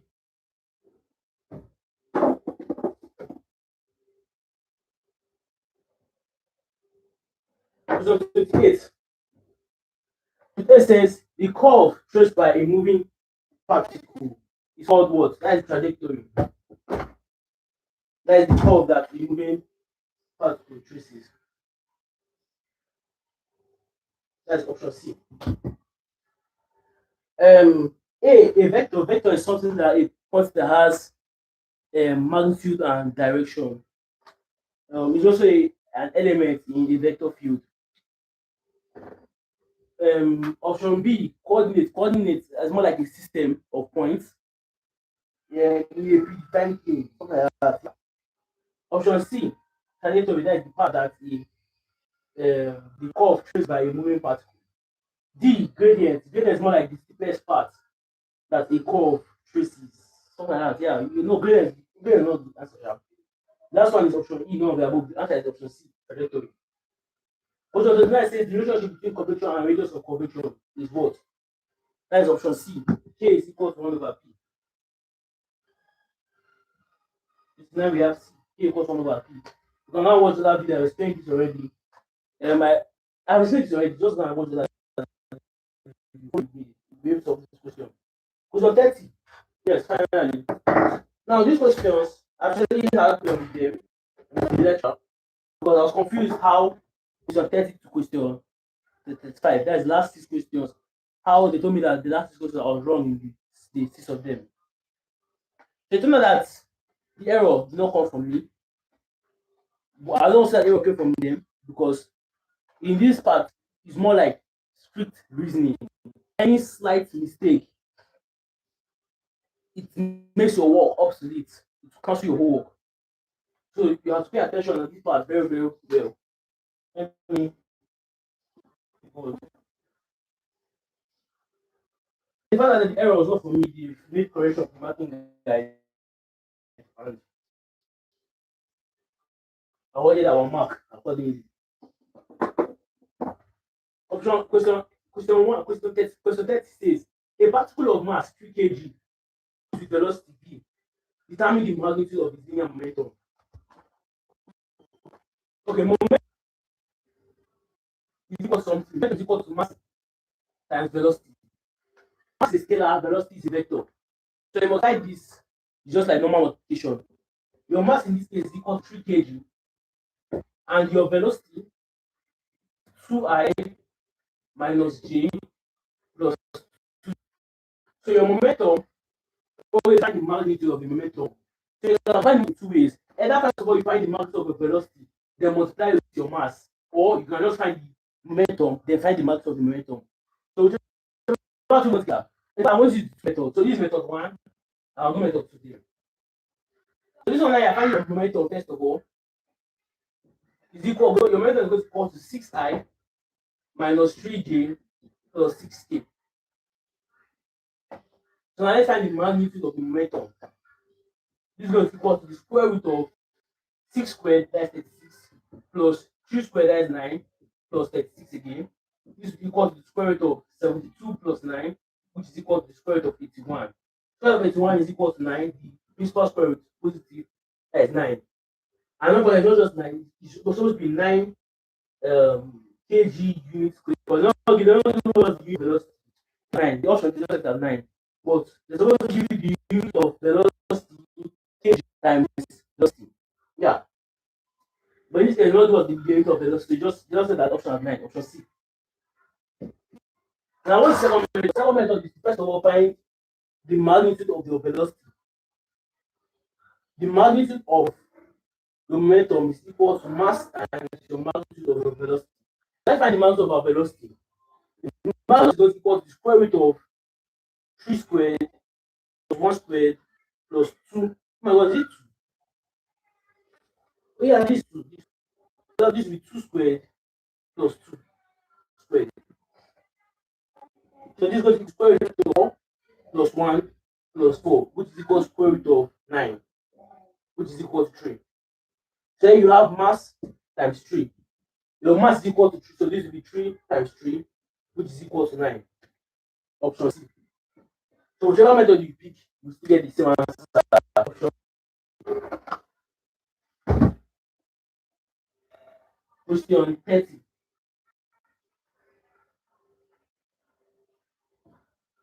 You have C.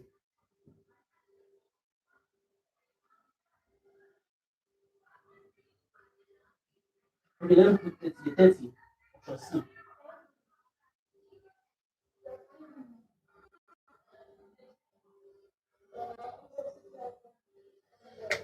Okay, let's go to question 31.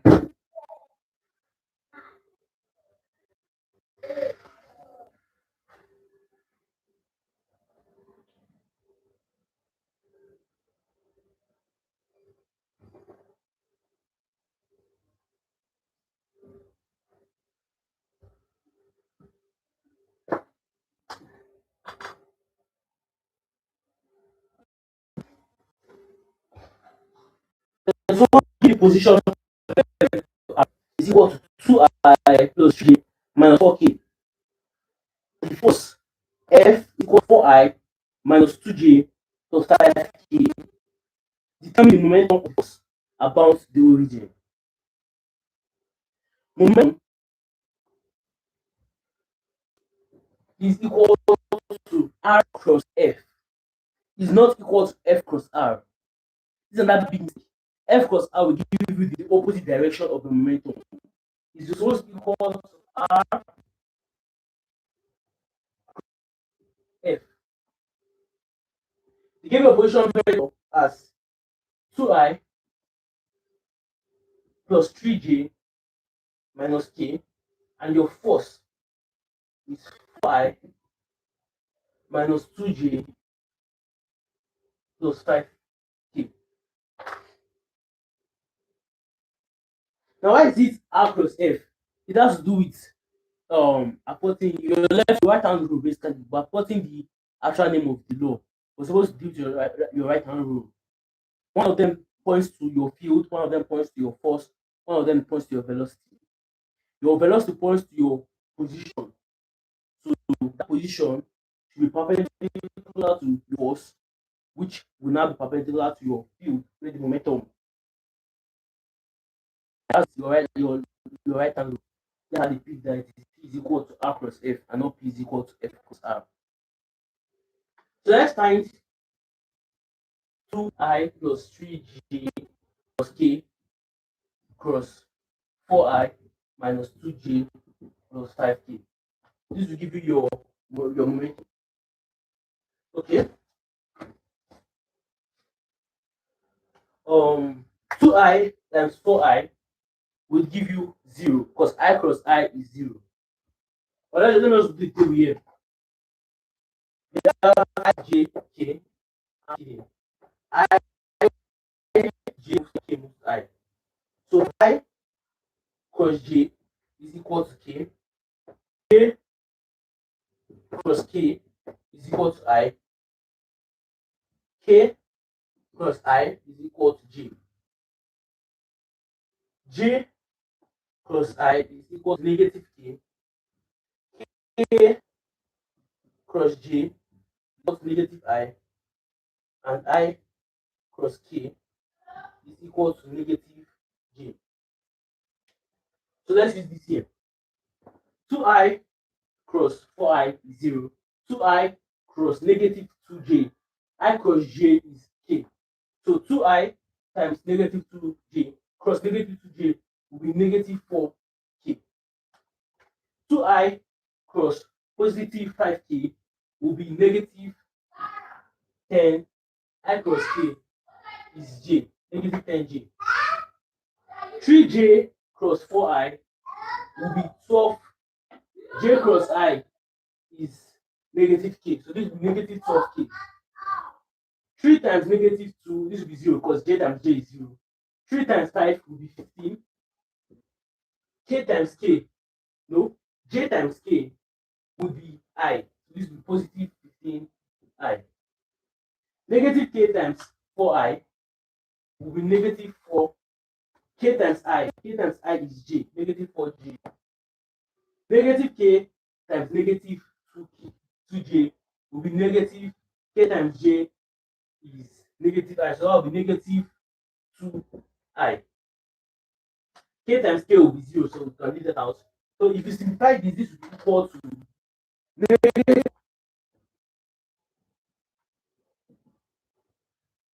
I. So you have 15I minus 12I will be 13I. Negative 10J minus 4J will be negative 14J. This will be negative 16K. And that corresponds to option negative 13I.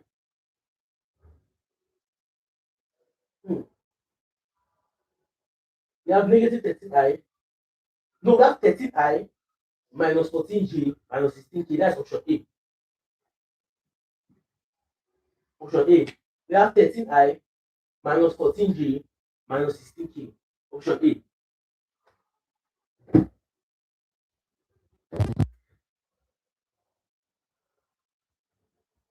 Let's go to question 32 now.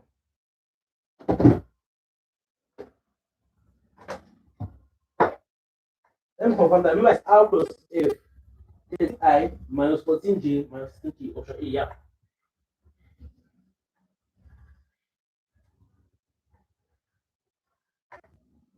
I'm going to leave that there because we may come to that again. Question 32 says a particle. No, actually don't need that. Listen, I don't need that. But question 32 says a particle R and linear momentum P is equal to 4I minus 3J. Determine angular momentum at the origin. Angular momentum is equal to your position vector cross your linear momentum. So you have the angular momentum is going to your position vector R, which is I plus 2J cross your linear momentum 4I minus 3J. I cross 4I will be 0. I cross negative 3J will be I cross J is K. That will be negative 3K. 2J cross 4I will be 8. J cross I, J cross I, J cross I will be negative 8K. So this equals to negative 7K. And that corresponds to option A.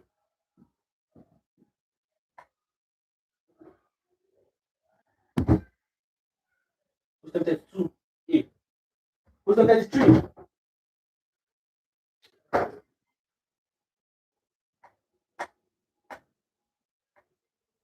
Question 33 says the position vector of a particle is given by R is equal to 3T I plus T square K. I think it's K or J, sorry. T square J. If the mass of the particle is 2 kg, determines angular momentum about the origin at T time is equal to 1. Angular momentum. Angular momentum is equal to R cross what? R cross. Come on. Did you lost R? What? Let me see this again. Okay, it's equal to R cross V. Rather, R cross MV.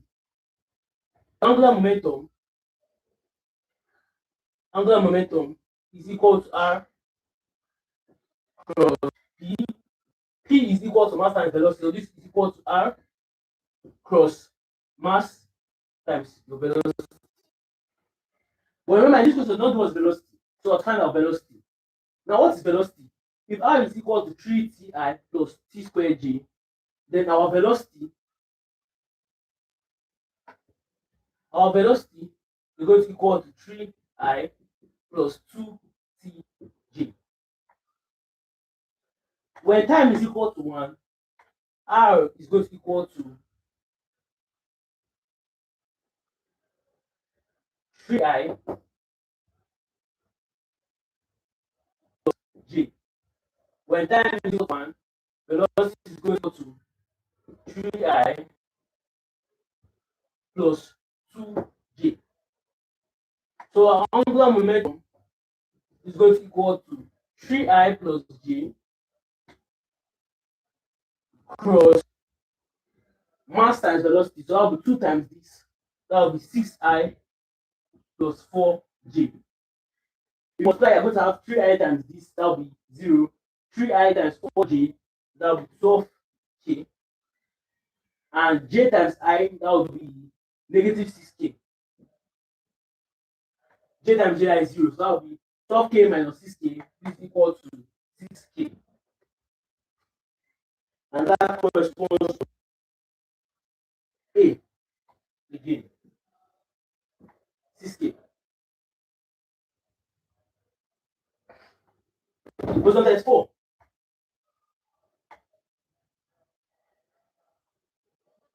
Question 34 says a 4 kg body moving with a velocity of 12 meters per second. So we have a 4 kg body here moving with a velocity of what? 12 meters per second. Collides with a stationary 8 kg body. That you have a stationary body here, 8 kg. No velocity. No velocity. 0 meters per second. and they stick together after impact. That is, this is before and this is after. After they collide, they stick together. That means those collision, perfectly linear collision, they stick together. And the mass now will be 4 kg and 8 kg. Their velocity is unknown, x meter per second. Now, what do you know about linear conservation of momentum? The sum of their momentum before should equal the sum of their momentum after. So the sum of their momentum before will be 4 kg times 12, which is equal to 48. 8 times 0 is 0, so that is net 0. Then this is 48 kg meter per second. Then their momentum after will be 4 plus 8, that's 12. So you have 12 kg times x meter per second should be equal to 48 kg meter per second. Kg meter per second, we cancel kg meter per second here. So we have 12x is equal to 48. That means our x is equal to 4. And that corresponds to option C. F is equal to 4. That means if this ball of 4 kg collides with this ball of 8 kg, they will stick together and move together with a velocity of 4 meters per second. And that's option C. So we write down option C here. Number 5, we have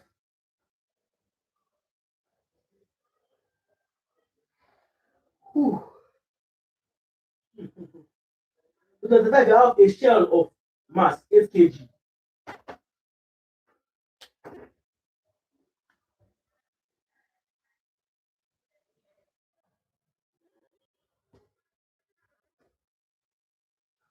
A shell of mass 8 kg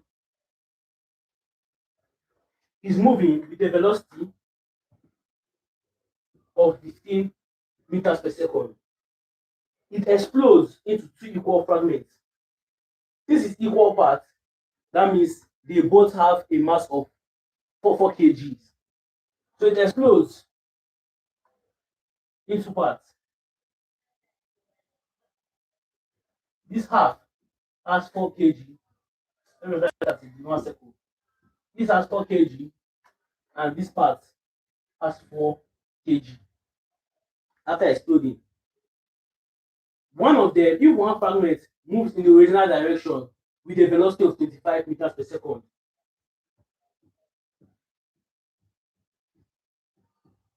we should determine the velocity of the other fragment. Now, I just want to put it here that there are 2 ways that this question can be tackled.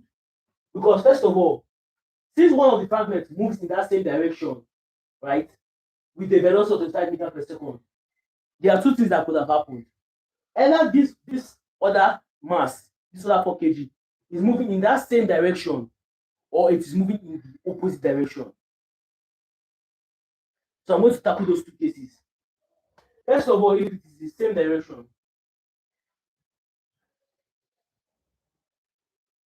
already I believe it's going to be the same direction because there's no option here that have negative answer.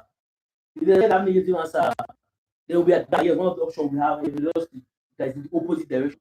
But since all the options here have positive answer, then we're only going to deal with the case of same direction. But I'm still going to show you how to solve for the opposite direction in case the ball exploded and moved in the opposite direction.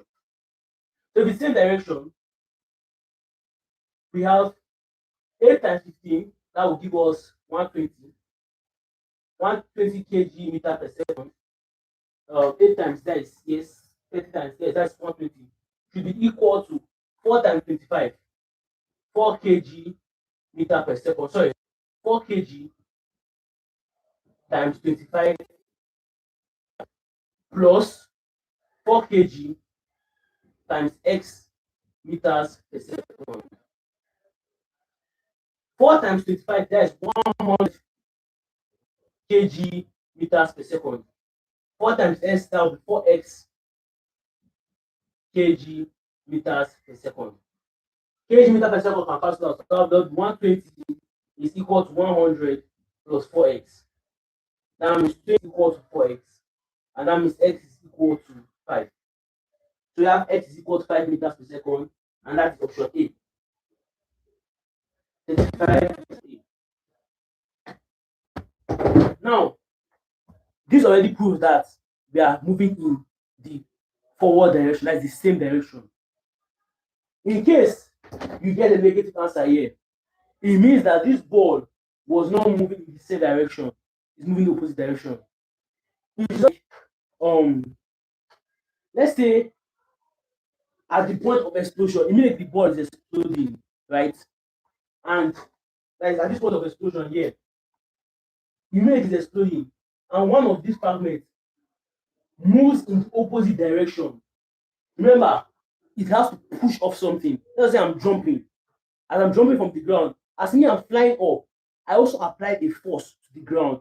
Remember, I need to say that each force, or rather, each action has an opposite and equal reaction. So for this half, that's if this half moved in the opposite direction.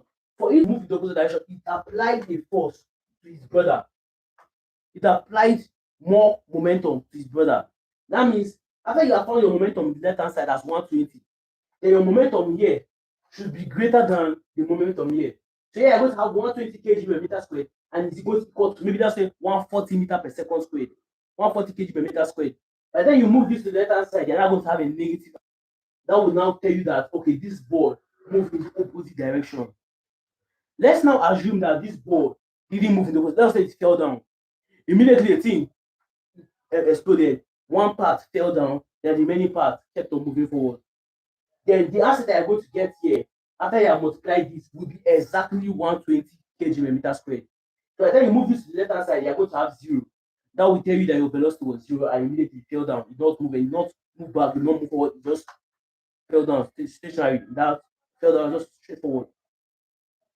But in this case, you are saying that by the time you multiply it is less than 120.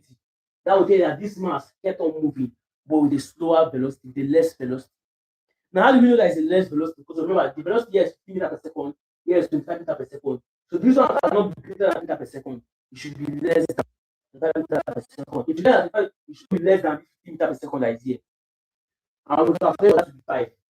X is equal to 5. But as I said, let's assume that we do not know our answer. And we now, instead of assuming first of all that the ball moved in the same direction, let's assume that the ball moved in the opposite direction. Opposite direction. Then the same thing happens. You have 120 meters per second, or rather 120 is equal to 100. But instead of plus, okay, instead of plus, you're going to have negative, because remember your ball is moving in the opposite direction. So this will be negative 4x. You're going to have 4x is equal to negative, 4x is equal to negative 20. That means x is equal to negative 5 meters per second. So you can see that in case we are moving, we assume that as our first assumption was that the ball moved in the opposite direction. After you solve for your x, you start your x is actually negative. That's saying that you are finding the opposite of opposite, which is the same direction. So it still gives us the same answer, 5 meters per second in the same direction. If you are assuming that the direction is the same direction, you get positive. Assuming that it's opposite direction, you get negative. Telling that this negative times opposite is the same. Negative and negative is positive. 2 wrongs makes a right. Opposite times negative times opposite is that same direction. In case this ball actually, now this is not part of this question. We are already through this question. But in case this ball actually moved in the behind direction, then after you found for your same direction, here will not be negative. And as I find your opposite direction, it will not be positive. But since the ball moved in the same direction, the same direction has positive and the opposite direction has negative. That brings us to the end of this question. That brings us to the end of this. If any other question that you are comfortable with anything, I'm sweating. I already changed it. This is the torture I'm wearing for this video because of sweat always pushing my body. But still, it is what it is. If you have any question on anything, please you can ask. I believe I've done justice to this the best I can. Um, Basically, I think I'm done with everything for this video. So thank you for joining. Thank you for watching. I'll see you in the next exam review or next test review. Yeah, I'll do another test review for stage 1 to 2. I'll do that later on tomorrow. So, oh my god, see you later. I've paid, but my name is not there. AUKPONG dot 2501675 as students. Blah blah blah blah. I don't know. See you later. Bye. Yeah, end stream.